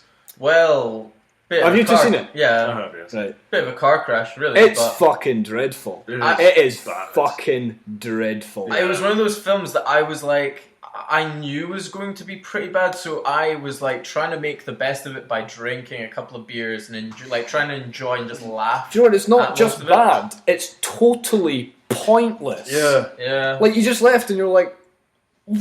Oh, yeah, Why what on was the earth point did I of that? watch Yeah, that? yeah. Like and that hurts me to say that because it's a all Terminator I film. want is good Terminator films. Yeah. Right? And We know that it can be good. Yeah. Did either of you ever watch the Sarah Connor Chronicles? I didn't know. I know. You've told me how good it is. It's really good. And then it got And discontinued. it ended on a total cancelled. cliffhanger and got cancelled. But maybe even still worth a watch. Even though I know it's one of those things. What was I talking about earlier? And I said, Lost. It's like when you know it gets shit, it's difficult to start watching it. But when you know that gets cancelled, left on a cliffhanger, you maybe are reluctant to start watching it. But I would recommend. It's about the journey, not the destination. Just plugging away at it if you've ever got time and want something to watch because it is good. I liked it a lot. That's Lena Headey. Lena Headey, yeah. Headey or Headey? I don't know. I know. She's never said her own I know name. exactly who she is. But yeah, she plays Sarah Connor. Summer Glau. Bit of trivia because Lena Headey was in Game of Thrones, and then Emilia Clarke, also in Game of Thrones, plays Sarah Connor. I know. Do you think when Emilia Clarke got back to Game of Thrones set, She was like, thank she was fuck. yeah. I mean, she's a good actress, but she's got, again, nothing. goes up to Lena. What was that? A Walking Dead quote that James and I have attached ourselves to. Yeah, very fond of that one. Again, over my head. Fond of Walking Dead as well. Oh, Walking Dead is a good show. Yeah, it's fun. Stopped in season 2 and I thought enough. Season 2 I'm too far in now. Doesn't matter how rubbish it gets. See, right now I'm enjoying where we are. I need to know what happens to the characters. So it's, I'm really enjoying like the whole direction. Yeah, but Terminator Genesis. Genesis. Yeah, it was so cheesy. How many E's were there? Silly little lines and Arnold Schwarzenegger kicking about, toddling about with his grey hair. Yeah, I was like, there was one bit of the film I liked, and it was when the police officer that saw them came back and was like, I've been sort of waiting for you to come back. So then I was like, oh, it's a nice little connection, and I thought that was quite cool. And he was like, I know exactly who they are. And he was coming into the hospital, and they were like, this crazy old man, get him away. And he was like, no, I remember you when you came back. Yeah. But not only that, I was just trying to get my head around the plot as well, and the whole reboot and all the twists that they put in. And I was like, this is so lacking in anything that anybody could possibly be interested in if you even vaguely like Here's the thing. I thought like what they were trying to do was what they did with the 2009 Star Trek thing. So I keep bringing up Star Trek so much. I know you guys don't even watch it. I've seen that one. Yeah. I know. Seen that come one. on. I was a big fan of Picard. You know. I like Picard is fantastic. Yeah. Make it so. But in the 2009 Star Trek, I think one of the reasons that movie works so well is because its mission statement was essentially, let's reboot it, reboot continuity, so we're free of all this backstory. Because the problem with getting into the timeline of like, if like you can't start off with Deep Space Nine because it relates to events in Next Gen, but Next Gen only really makes sense if you know the original series kind of thing. But the original series is really dated and varies wildly in quality. And but with this one, it's like, okay, let's get rid of all that guff. Start from the beginning. It's Kirk, Spock, McCoy. That's the essence. Yeah. Let's have some fun adventure. And I was like, great, because it rebooted the timeline. There was like enough little fan service bits that long-time fans could like. I heard that people latched onto a few point things and were like, oh, that's really cool. Whereas people who'd never seen Star Trek, like or didn't like Star Trek like you, were kind of like, oh, I still get this. Like, I can still follow the story and I get the characters. A nice balance. I think they tried to do that with Terminator Genesis. If you've not seen Terminator, you do not understand that. I know, that's the thing. That's the problem, because they tried to do that, but they were calling back to so much stuff. The whole opening scene, when he's like old 80s Arnie is like walking towards the thugs, and it's like the same dialogue or whatever, but then old Arnie comes in and shoots one of them, or however. I can't even. If you've never seen Terminator, you don't know. You're just like, and you're just like, this is a really weird, rubbish. Why are we in the 80s? Why are we in 2019? And it was just all round crap, because it was so it's like what you said, it's just the total polar opposite of what Star Trek was, where it was so unbalanced and didn't even really know what it was. I hear that these people that did it have got the rights until 2019, and then they go back to James Cameron. James Cameron, like one Cameron, my cousin, save us, get the rights back now. And then James Cameron's right. I've also have another TV series in development. Apparently, tail end of 2014, this got announced. I can't remember the names that were branded about, but it's going to be a new TV series apparently. I don't know if it's going to be based on the Genesis timeline. Please, goodness me, not. But that I think maybe if you want to save Terminator, bring in The Rock, because he saves everything. Like it upsets me to say, and I just don't think Terminator can be saved now. I really don't. Because the thing is, that was terrible. That was terrible. But it's like, if they follow on from that, you're thinking, well, you're following up a terrible movie. But then if they reboot it again, you're like, okay, well, how many bloody reboots are we going to do? Kind of thing. I think they're in an impossible situation. I think they should just let it die, give James Cameron the rights back, and then if he wants to do anything else with it, he didn't do 3, did he? No, that's because he should do 3. You should just be like, forget the other ones. I'm going to make Terminator 3. Well, the reason he didn't do 3 is because he said, well, the story is over. Yeah. Is the reason he didn't do 3. Well done, James Cameron. A shred of sense shines through. He was like, Terminator 1 and 2 is part 1 and 2 of a story. There was originally going to be a different cut ending to Terminator 2 to actually finish it. And it was going to be the narration of Sarah. Oh yeah, it was like it cut to 2019. Where Sarah's like older, and she's like, well, this is supposed to be Judgment Day. but it's not. And she's like all happy Oh, and stuff. right, cool. Yeah, and then there's like the older John Connor and shit as well, but they cut that one out because they wanted to make more money. So because they want to leave it open. Yeah. Okay. Even though it ends perfectly. Yeah, it does. Okay, so it's one of your least favourites. It was, 2015. I would say, my least favourite film. But I not just came out this year, probably the worst film I saw all year in all the films I watched this past year. I'm really bad. just about with you on that. Jurassic World. What do you guys think of that? I liked it at the time. I'm the more I remember about it, I think less and less of it. Really? I think it's still good, But I mean, but the thing was with a film like that, how good can it be? How good are you going to make a film about dinosaurs on an island? That's what it is. They did it really well in the first one. Yeah, well, I think Jurassic World is not too far away from Jurassic Park. I would agree. Yeah, I think they're both good films. I think that they did the best with the storyline that they could probably have done, really. I mean, okay, I didn't really agree with the whole raptor friendship thing that they had in it, but I thought it, with what they did with it. I thought it kind of went to self-parody to a bit. I didn't think it went to parody. I was so glad it was like better than the third one.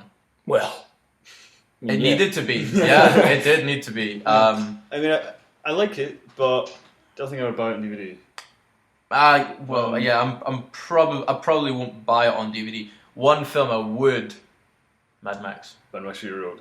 Ooh, there you go. what fucking film? Daniel did not see because he hates movies. It's just a roller coaster from start to finish. I watched it again. This is the test because I saw it at the cinema in 3D. But then the test was it was on Sky Movies once. How can you watch so many things in 3D? I like 3D. But then I was hanging out with my dad's and it was on Sky Movies. And he's like, oh, we'll watch that. Yeah. Because that's my dad's sense. It's a good film, yeah. But then we watched that and I was like, this is still really good, even on a TV screen. It's it's so good. I watched it over Christmas again and I was like, man. So you've both seen it twice. Yeah. Look at you. Look at you. Have you seen Jurassic World twice, James? Yeah, both at cinema, actually. You saw it twice at cinema?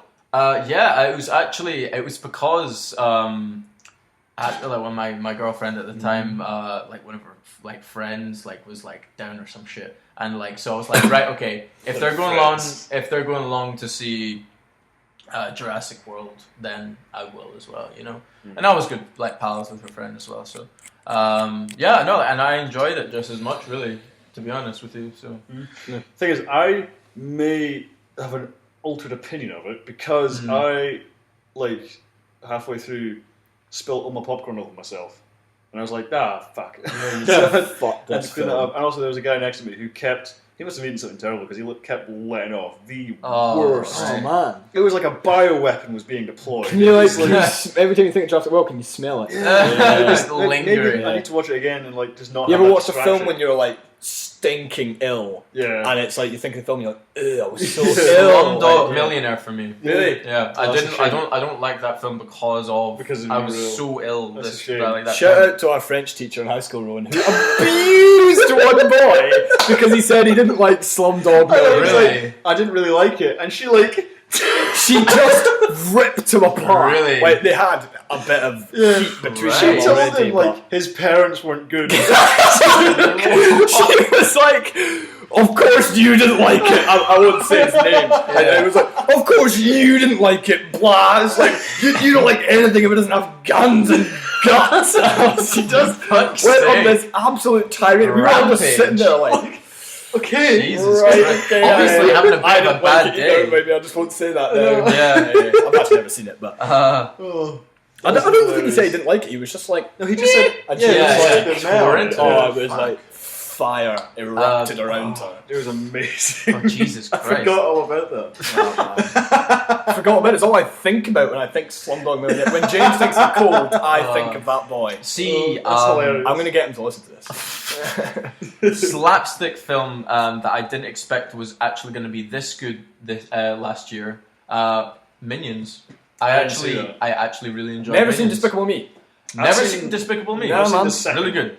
Heard it's good. Actually, I'd highly recommend watching them. I'm not gonna big it up for you. I'm just gonna say it's good family fun, and it's I liked like the second one. yeah. The first one's great too. Obviously you're following Gru, but it's solely just the minions, and since there's not that much dialogue, it is solely on the journey, and they do it pretty well. Like I went to the cinema and I just felt like a kid watching it, just laughing. It's good, and it's a callback to the '60s, 1968, I think. And they've got so many references. Like they've got like a Beatles reference and shit like that for the adults, like to go to the cinema and be like, oh shit.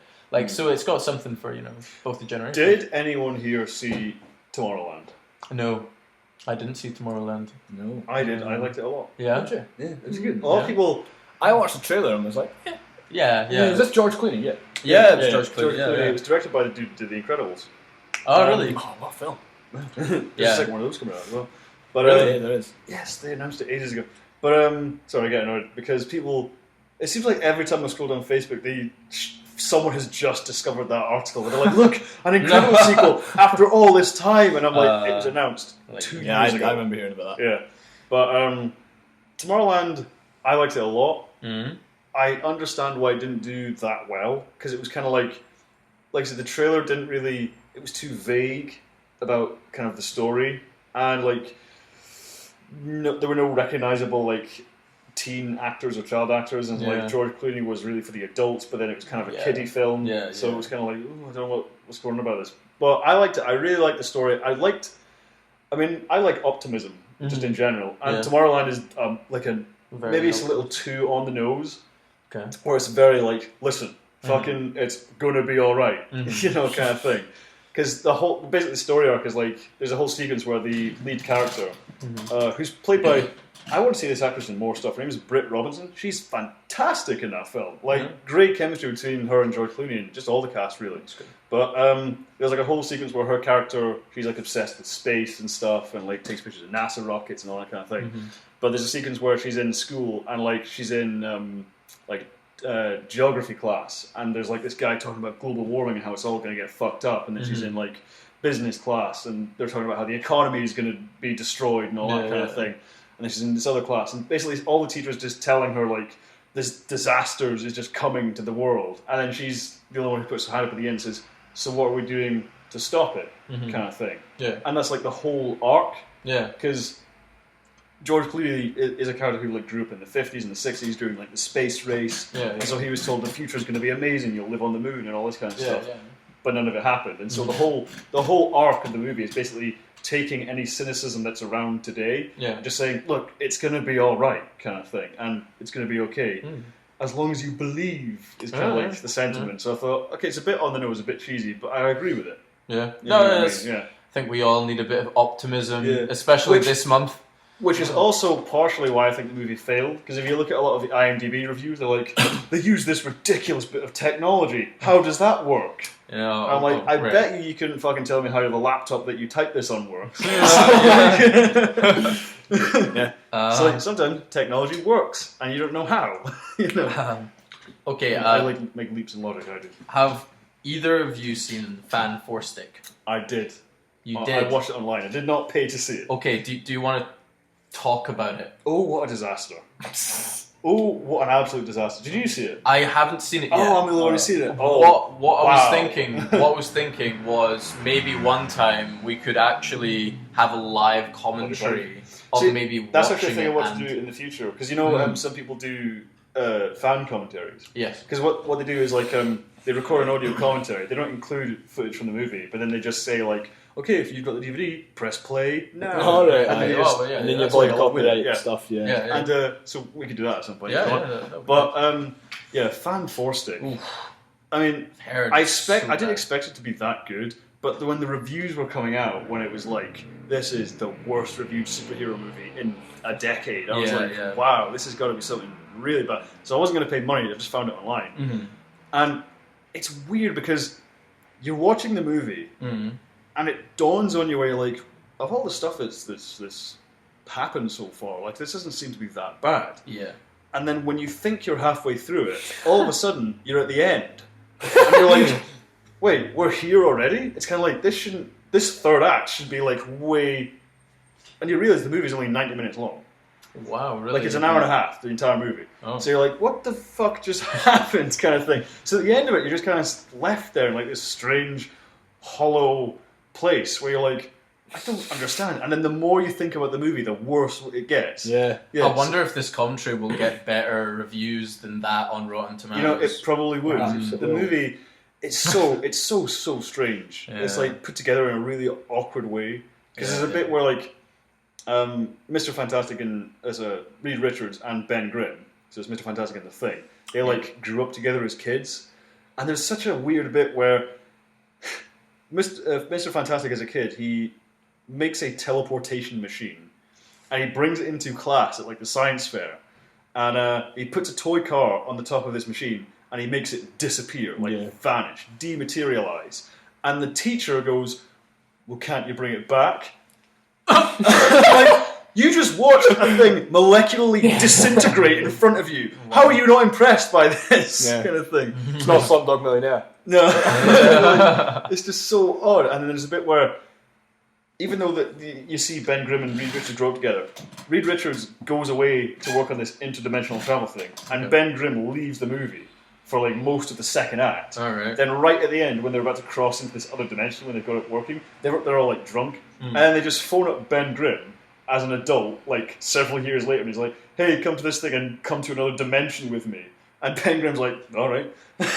So it just shows up. Like, you couldn't have written away into the script where Ben Grimm comes with him to the science place. It's just...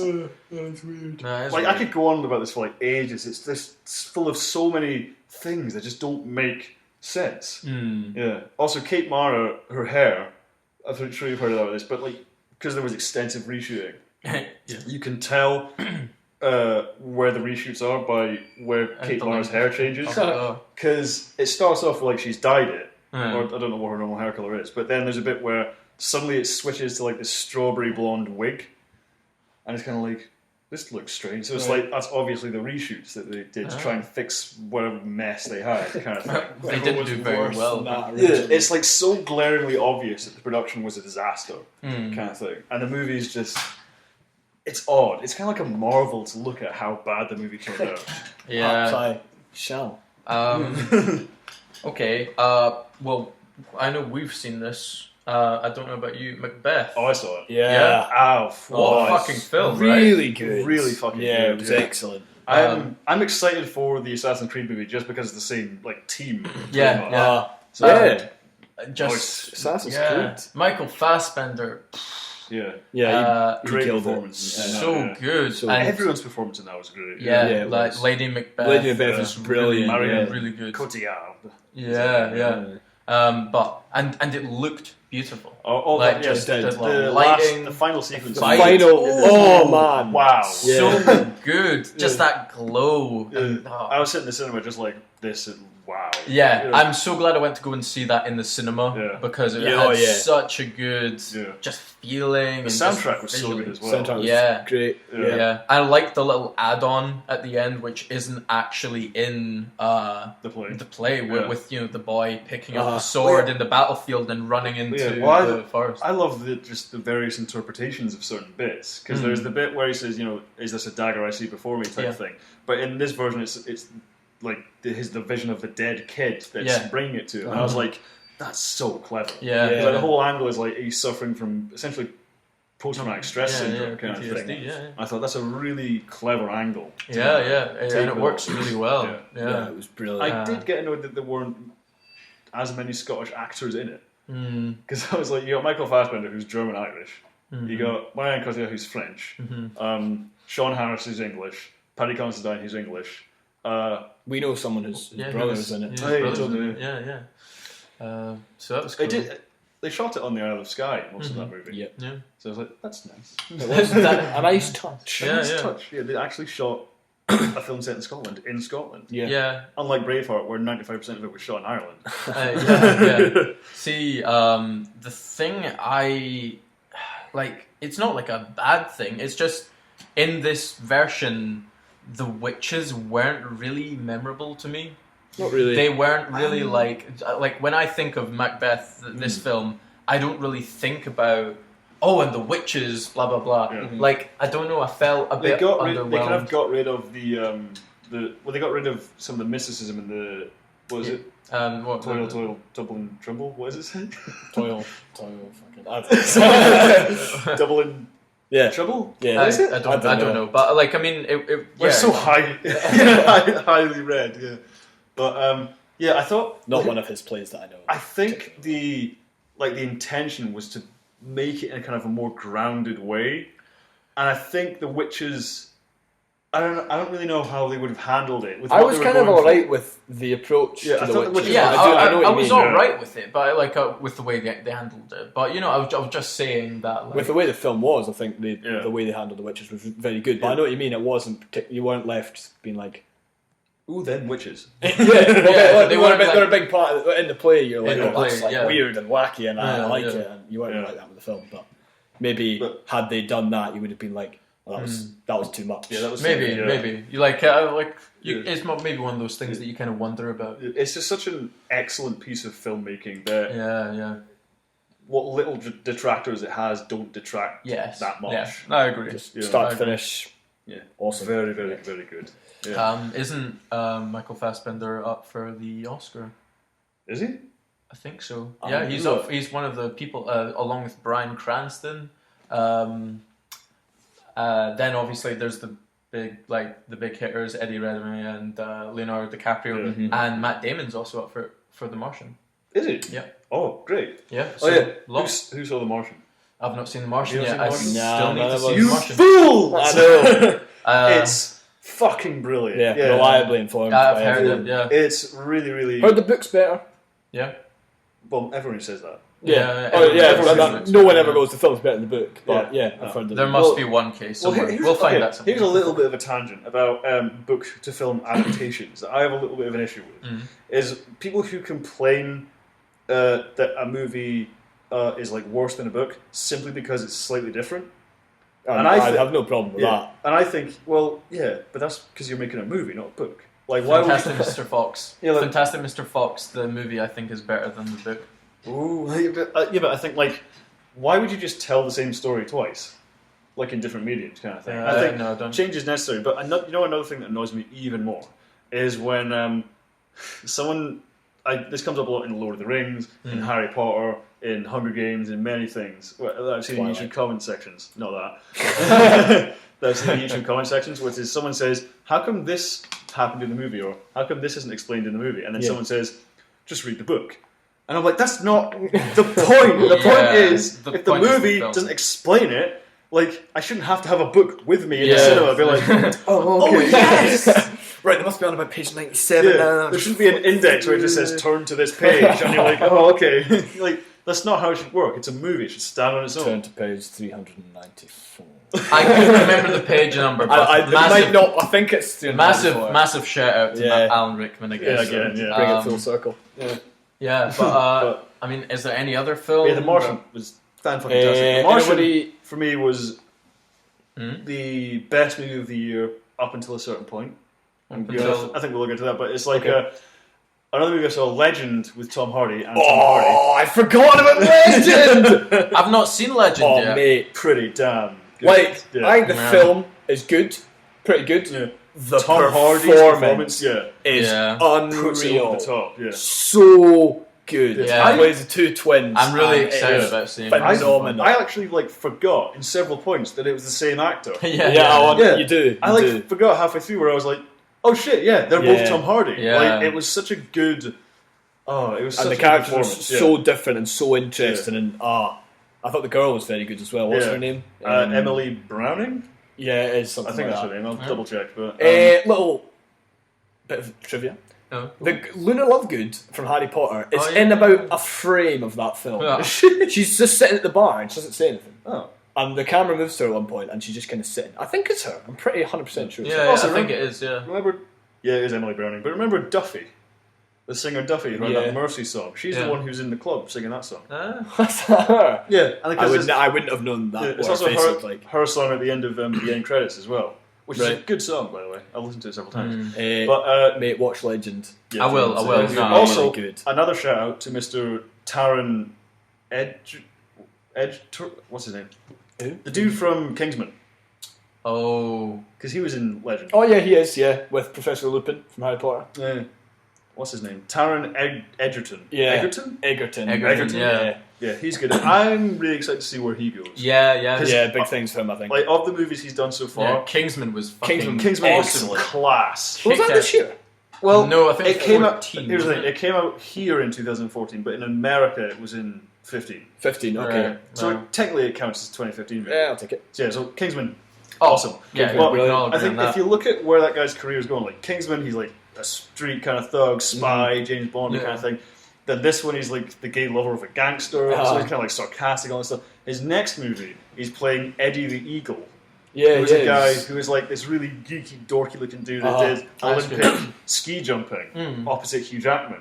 And I was like, I like this, where he's going. Yeah, that's he's good not progression. typecasting Yeah. himself, I think he's you know, got a big future. He's like fleshing his acting muscles, Yeah. which I quite like about him. Yeah, that's really good to But do. he's good in Legend as well. A For the little honourable bits. mention this year. Did anybody see Beasts of No Nation? Not seen I didn't. that I've yet. heard it's It's really really good. about excellent film. Yeah, I've heard it's excellent really film. good, There's yeah. a moment in it where, if people that know me, I don't cry.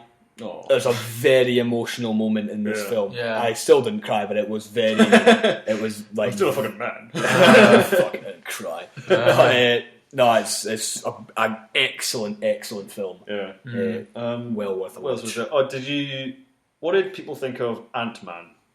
I I was alright didn't with see Ant-Man. it. I- Probably won't. It's fine. It was Okay. kind of like a standard Marvel Yeah. film that I was like, yeah, it's fine. I think funny, good, some good action in it. Yeah, I But didn't really see I could- anything too wrong. All the time in the back of my mind, I could think, I just want to see what Edgar Wright would have done with this.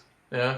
I just feel like he would have just taken the material and elevated it even further. Yeah. No, But, I get you. So I thought Ant-Man was fine. I thought it was quite funny when it was Yeah. like he encounters Falcon, and then Yeah, there's yeah, that yeah. little fight. You're like, oh, that's quite cool, Yeah. you know, just That's the like, bit where he goes, tying it in. it's with okay, he Avengers. can't see me, I can see you. Yeah. Ah, shit. I also,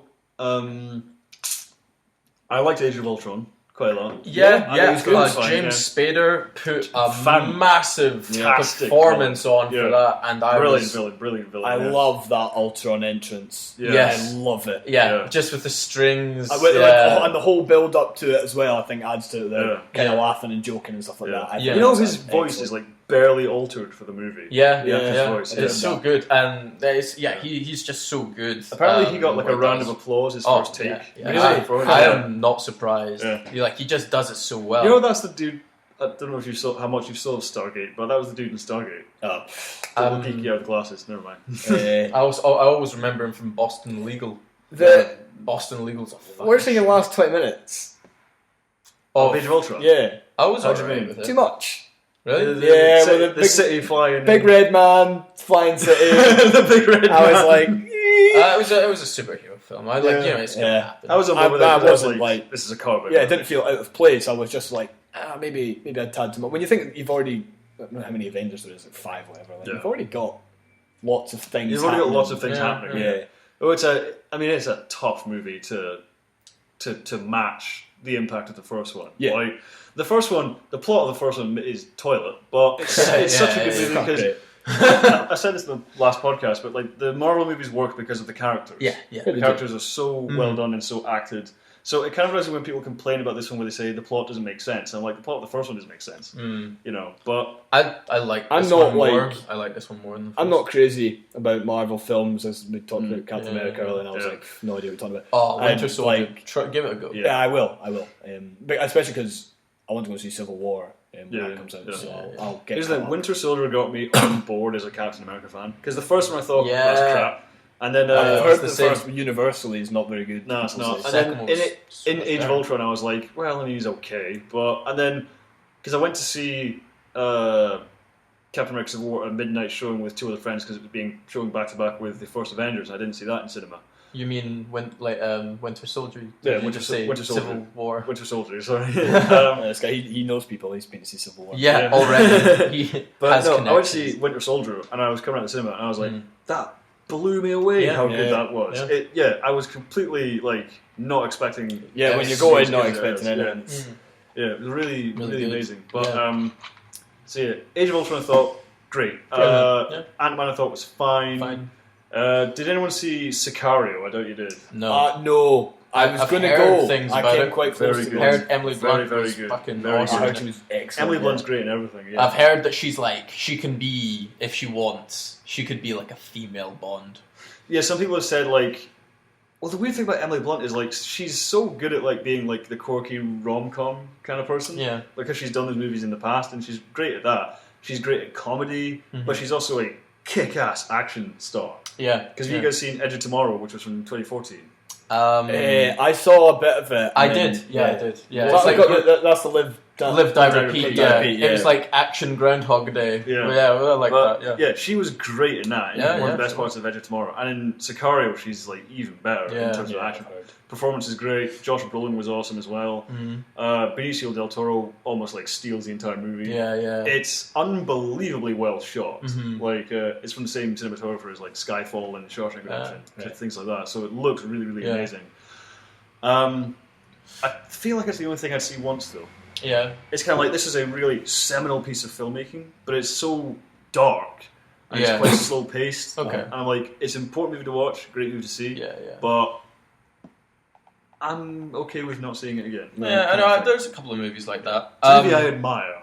Okay, here's one that I was wanting to talk to you guys about. Spectre. What did you guys think of Spectre? Liked it a lot. Yeah, I liked it a lot. Really and liked it. again, it was like what you just said there. My expectations were low because I'd heard 2 or 3 people say that they thought it was pretty pants. There's a lot of people that don't like it. Why? I don't know. I really don't liked get it. it. I don't really get it. liked how it came back to Doctor No, you know, and you're just like, oh shit. Here's and the then thing. you obviously, you know, like, you see how he gets the scar and everything like that. Here's the thing. I think Skyfall is vastly overrated. I still think it's a good film. Yeah, it's I think it's a good film, but people were acting like it was like the best Bond not as movie good as ever. Casino Royale. No, Casino Royale is the best one. The best Casino Royale Yeah. is such a good film. Yeah, I like, watched it. What would you say? is Every time Spectre's- you watch Casino Royale, like it gets better. Like for me, you know. I watched it over Christmas actually. Yeah, I would say Spectre equals Skyfall. Yeah, I would. Yeah, say that. I'd say that. Yeah, Yeah, but absolutely. I'd say people overrate Skyfall a lot. I'm probably Which I think is underrated the problem. Spectre when they meet somewhere. Well, it's because I think the song. the thing with Skyfall. We'll get to that. I think the thing with Skyfall is like Please, can we not get to that? people were hyping it up so much because it was the 50th anniversary of Yeah. Bond, and so it was hyping it up, and there was lots of like the villain was so good. There was lots of Yeah. like fan service moments with the DB5 and all that. So I think people in their mind's eye thought it was better than it was, and then with Spectre, because their expectations of it was so high, then when it actually they realised, oh wait, even though it was as good as Skyfall, even though they just discovered like, well, Yeah, without, they're left disappointed. without the 50th anniversary hype, the fan service and the villain and all that kind of stuff just seemed a bit formulaic. I thought that the kind of villain thing. was still good. Oh, I yeah, thought the the villain- villain was Christoph still Waltz is really always good. good. Christoph Waltz was, like just that Yeah. scene at the table when he like that first shot and you don't see his face until he turns to James. You're like, that was good shit. Also, shout out to Dave Bautista. was He he was the big great, guy? yeah. Yeah. He was the henchman, Mr. Hinks. Yeah. I thought it was fantastic. He had, I never knew that was Batista. he had one word in the entire movie where he goes, shit. yeah. Oh, Yeah, I yeah. thought he was fantastic. Yeah, that I was like good, Spectre yeah. a lot. Also, partially fell in love with Leah Seydoux, the actress, the Bond girl. Yeah, she was great. Yeah, Um, I kind of felt like there wasn't a lot of time to Yeah. for the romance between the two, because then when he said "I love you" to her, I was like, have you really Do you know? know? Have you really known her long enough, James? The girl before that's the Merovingian's Yeah. wife in Matrix Reloaded. Monica Bellucci. Yeah. Yeah. She was good as well, even though she's in it for like 5 minutes. Yeah, exactly. But action scenes in that movie are bloody awesome. Yeah, yeah, it they is. were. Yeah. Also, Daniel Craig, even though he's like in interviews like, I'd rather slip my wrists than Yeah. play Bond again. Yeah. He was great. I know he He does. was really Yeah, good in that even- movie. Even though, like Possibly even, his best. Yeah, performance, yeah, actually. yeah. even though, he's kind of. I think he's got the balance now. Yeah. Yeah. And Like he's more humorful in this. yeah, one. yeah, exactly, yeah. But like, I just kind of feel like most actors, when they have a role that they fucking hate doing, Yeah. it It comes shows, through. yeah. Right. But But with Daniel Craig, you Daniel don't see any of Craig, that. Yeah. you know, you're just seeing Bond. Yeah. I'm throughout. like, You're- that's a professional right there. Yeah, 'Cause exactly, yeah. Even though he's like, I fucking hate doing this, but I'm Yeah. going to give it my all kind of thing. That's a good thing about Alan Craig. Respect him for doing that. Yeah. Who's going to be the next Bond? Oh, I'm not going to be able to guess it. I'd like it to be Idris Elba, but it's Oh, probably that'd not. be cool. So it's probably light not. for Though. that I don't think it to will be, happen. but I think Highly it'd be cool. likely. Yeah, I think it'd be cool. Most people are saying it's probably going to be Damian Lewis, which He's a good actor. he's a good actor, but I don't know if he's Very a good good actor. fit for Okay, Bond. jog my memory again. He's In Homeland. All right. I thought that they would have actually went for someone a lot younger this time Some around. people So are saying Henry Cavill has a chance again. I don't think he's too big. Yeah. No, I think he's too big. They always go for someone who's. I don't know. I think because he's only got one Superman movie under his belt. Yeah, but then he's gonna be in that I don't know. universe a wee But- bit anyway. So Like, you saw The Man from U.N.C.L.E., didn't you? yeah, I mean, I know that was Yeah. like he could. That was like do his it. second audition. Yeah. Yeah. Oh, by the way, yeah. Shout out to Fassbender's linked to every role now. So every role is like Michael Fassbender would be good at that. Michael Fassbender, to be fair, though, would be fucking good. yeah, As you James Bond. can then look at his record. I think he's he'd not be disappointed phenomenal. ever, so. Yeah. Tom Hardy? I think Yeah, he'd I definitely think- do it. Definitely. Really, that'd be the biggest curveball of a lot Yeah. of them. I think. I doubt he would. I don't because think he will. I don't but- think. No. I don't think Hardy likes to be tied to franchises that much. No, maybe You know what I Yeah. mean? Like every role he does is like quite different. You know. Yeah. But, he does like to Even if it was just just for one movie, I'd like to see it. What he would do, Yeah, you that know? would be cool. But He's too. He doesn't drink a martini. Like no way.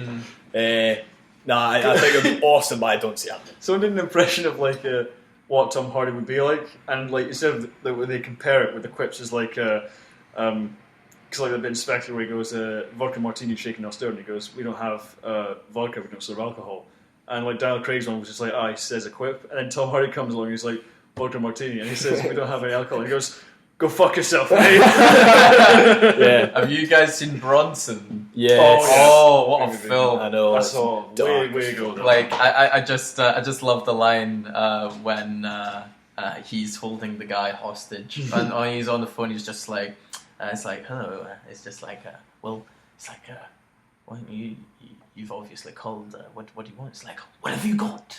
And it's just like, well, that's that depends entirely on what you want, Bronson. Now, doesn't it? It's just like, we're done here. You can fuck off. It's just like, it's down the phone. He like puts it back through the thing. You're great. just like, Jesus. Okay, and then so yeah, I think probably my favorite movie of the year is definitely Star Wars. It's a given. It's I think just mine's probably Star Wars. it's gonna be that basically for everyone. Objectively, if I look at it objectively, The Martian probably a better movie than Star Wars. Really? I think there's I would films say- that come out this year that are yeah, probably better movies than objectively, Star but- Wars. Yeah. In terms of my subjective Yeah. bias, Yeah. Star Wars has got 'Cause it was- put it over the top. Oh yeah. man, see when that film was good. Oh, It was like your it was- team scoring a 90th minute winner. It was like, yes! Yeah, good! It was a punch in the air. It And was- even, even when it was like falling short in some places, it wasn't like that bad. Yeah. Yeah, even like the worst stuff in that movie is not that bad. No. Apart It's a great film. Apart Yeah. from fucking Apart Han from- Solo. Let's not get into that again.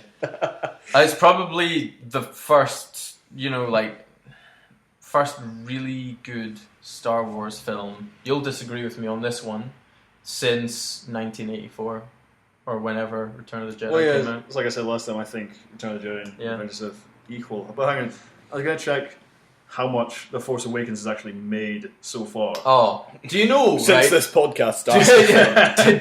do you know that Harrison Ford is earning 0.5% of what this film is making? Which is an Loads. incredible amount of money. Yeah. Millions. Yes. mate. Yeah. Millions.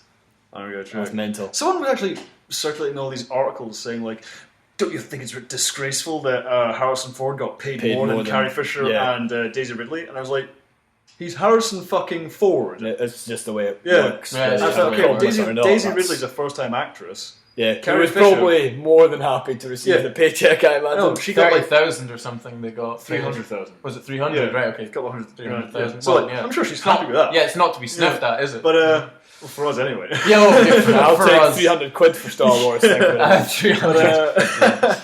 Yeah, and then like Carrie Fisher is barely in it. Yeah, Yeah, she yeah. got paid $1 million for Yeah. around about $1 $1 million for 5 to 10 minutes of Something film, like just that. like Yeah. that. Yeah. So Harrison Ford, who's in it a lot, Yeah. like he's probably in it the third most or something like that. yeah. He's in it more than Poe Dameron, Harrison Ford. So Yeah. I'm not even close to surprised. that he. You're checking how much he's made. Sorry, not because you got a text from Mr. Zander there. Oh, yeah, it's made $1,766,000,000. Well, sorry, isn't it? Yeah. God damn. It's been out for 4 weeks. Yeah, it's crazy. Fucking hell. That is Alright, crazy. best though, what's the worst film? Genocide?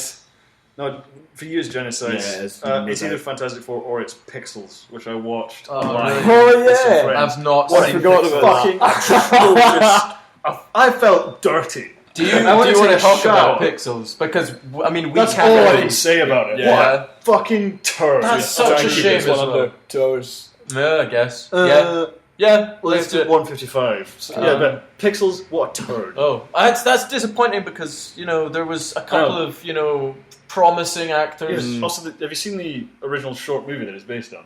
No. Well, it's a great short film. It's just a Was really charming, tiny little short film made by some French guy who got paid about £1.5 million or dollars for it. Yeah. So, he was, chuffed. Yeah. But, what a fucking awful piece of just... Well... It's like, I think there's another reviewer who put it best, where he said, Pixels shouldn't be my jurisdiction. I'm a movie critic. Pixels isn't a movie. It's a motherfucking active crime scene. It was like... That bad. Yeah, it's really bad. Well... should we call it time? Yeah. Let's call it. 155, so a little bit shorter than The Force Awakens. Yes. I think it needs to be. Yeah. So to wrap up, R.I.P. Alan Rickman. Yep. Yeah. Great. Watch actor. Brooklyn Nine-Nine or Fringe. And Star Wars and The Martian, probably the best movies of the year. Right. Yeah. Well, definitely. I'll take that on board. Do you want to do your little wrap up? All right. Okay. So this has been James And Daniel. And Rowan J. Coleman. All right. Love you. Bye.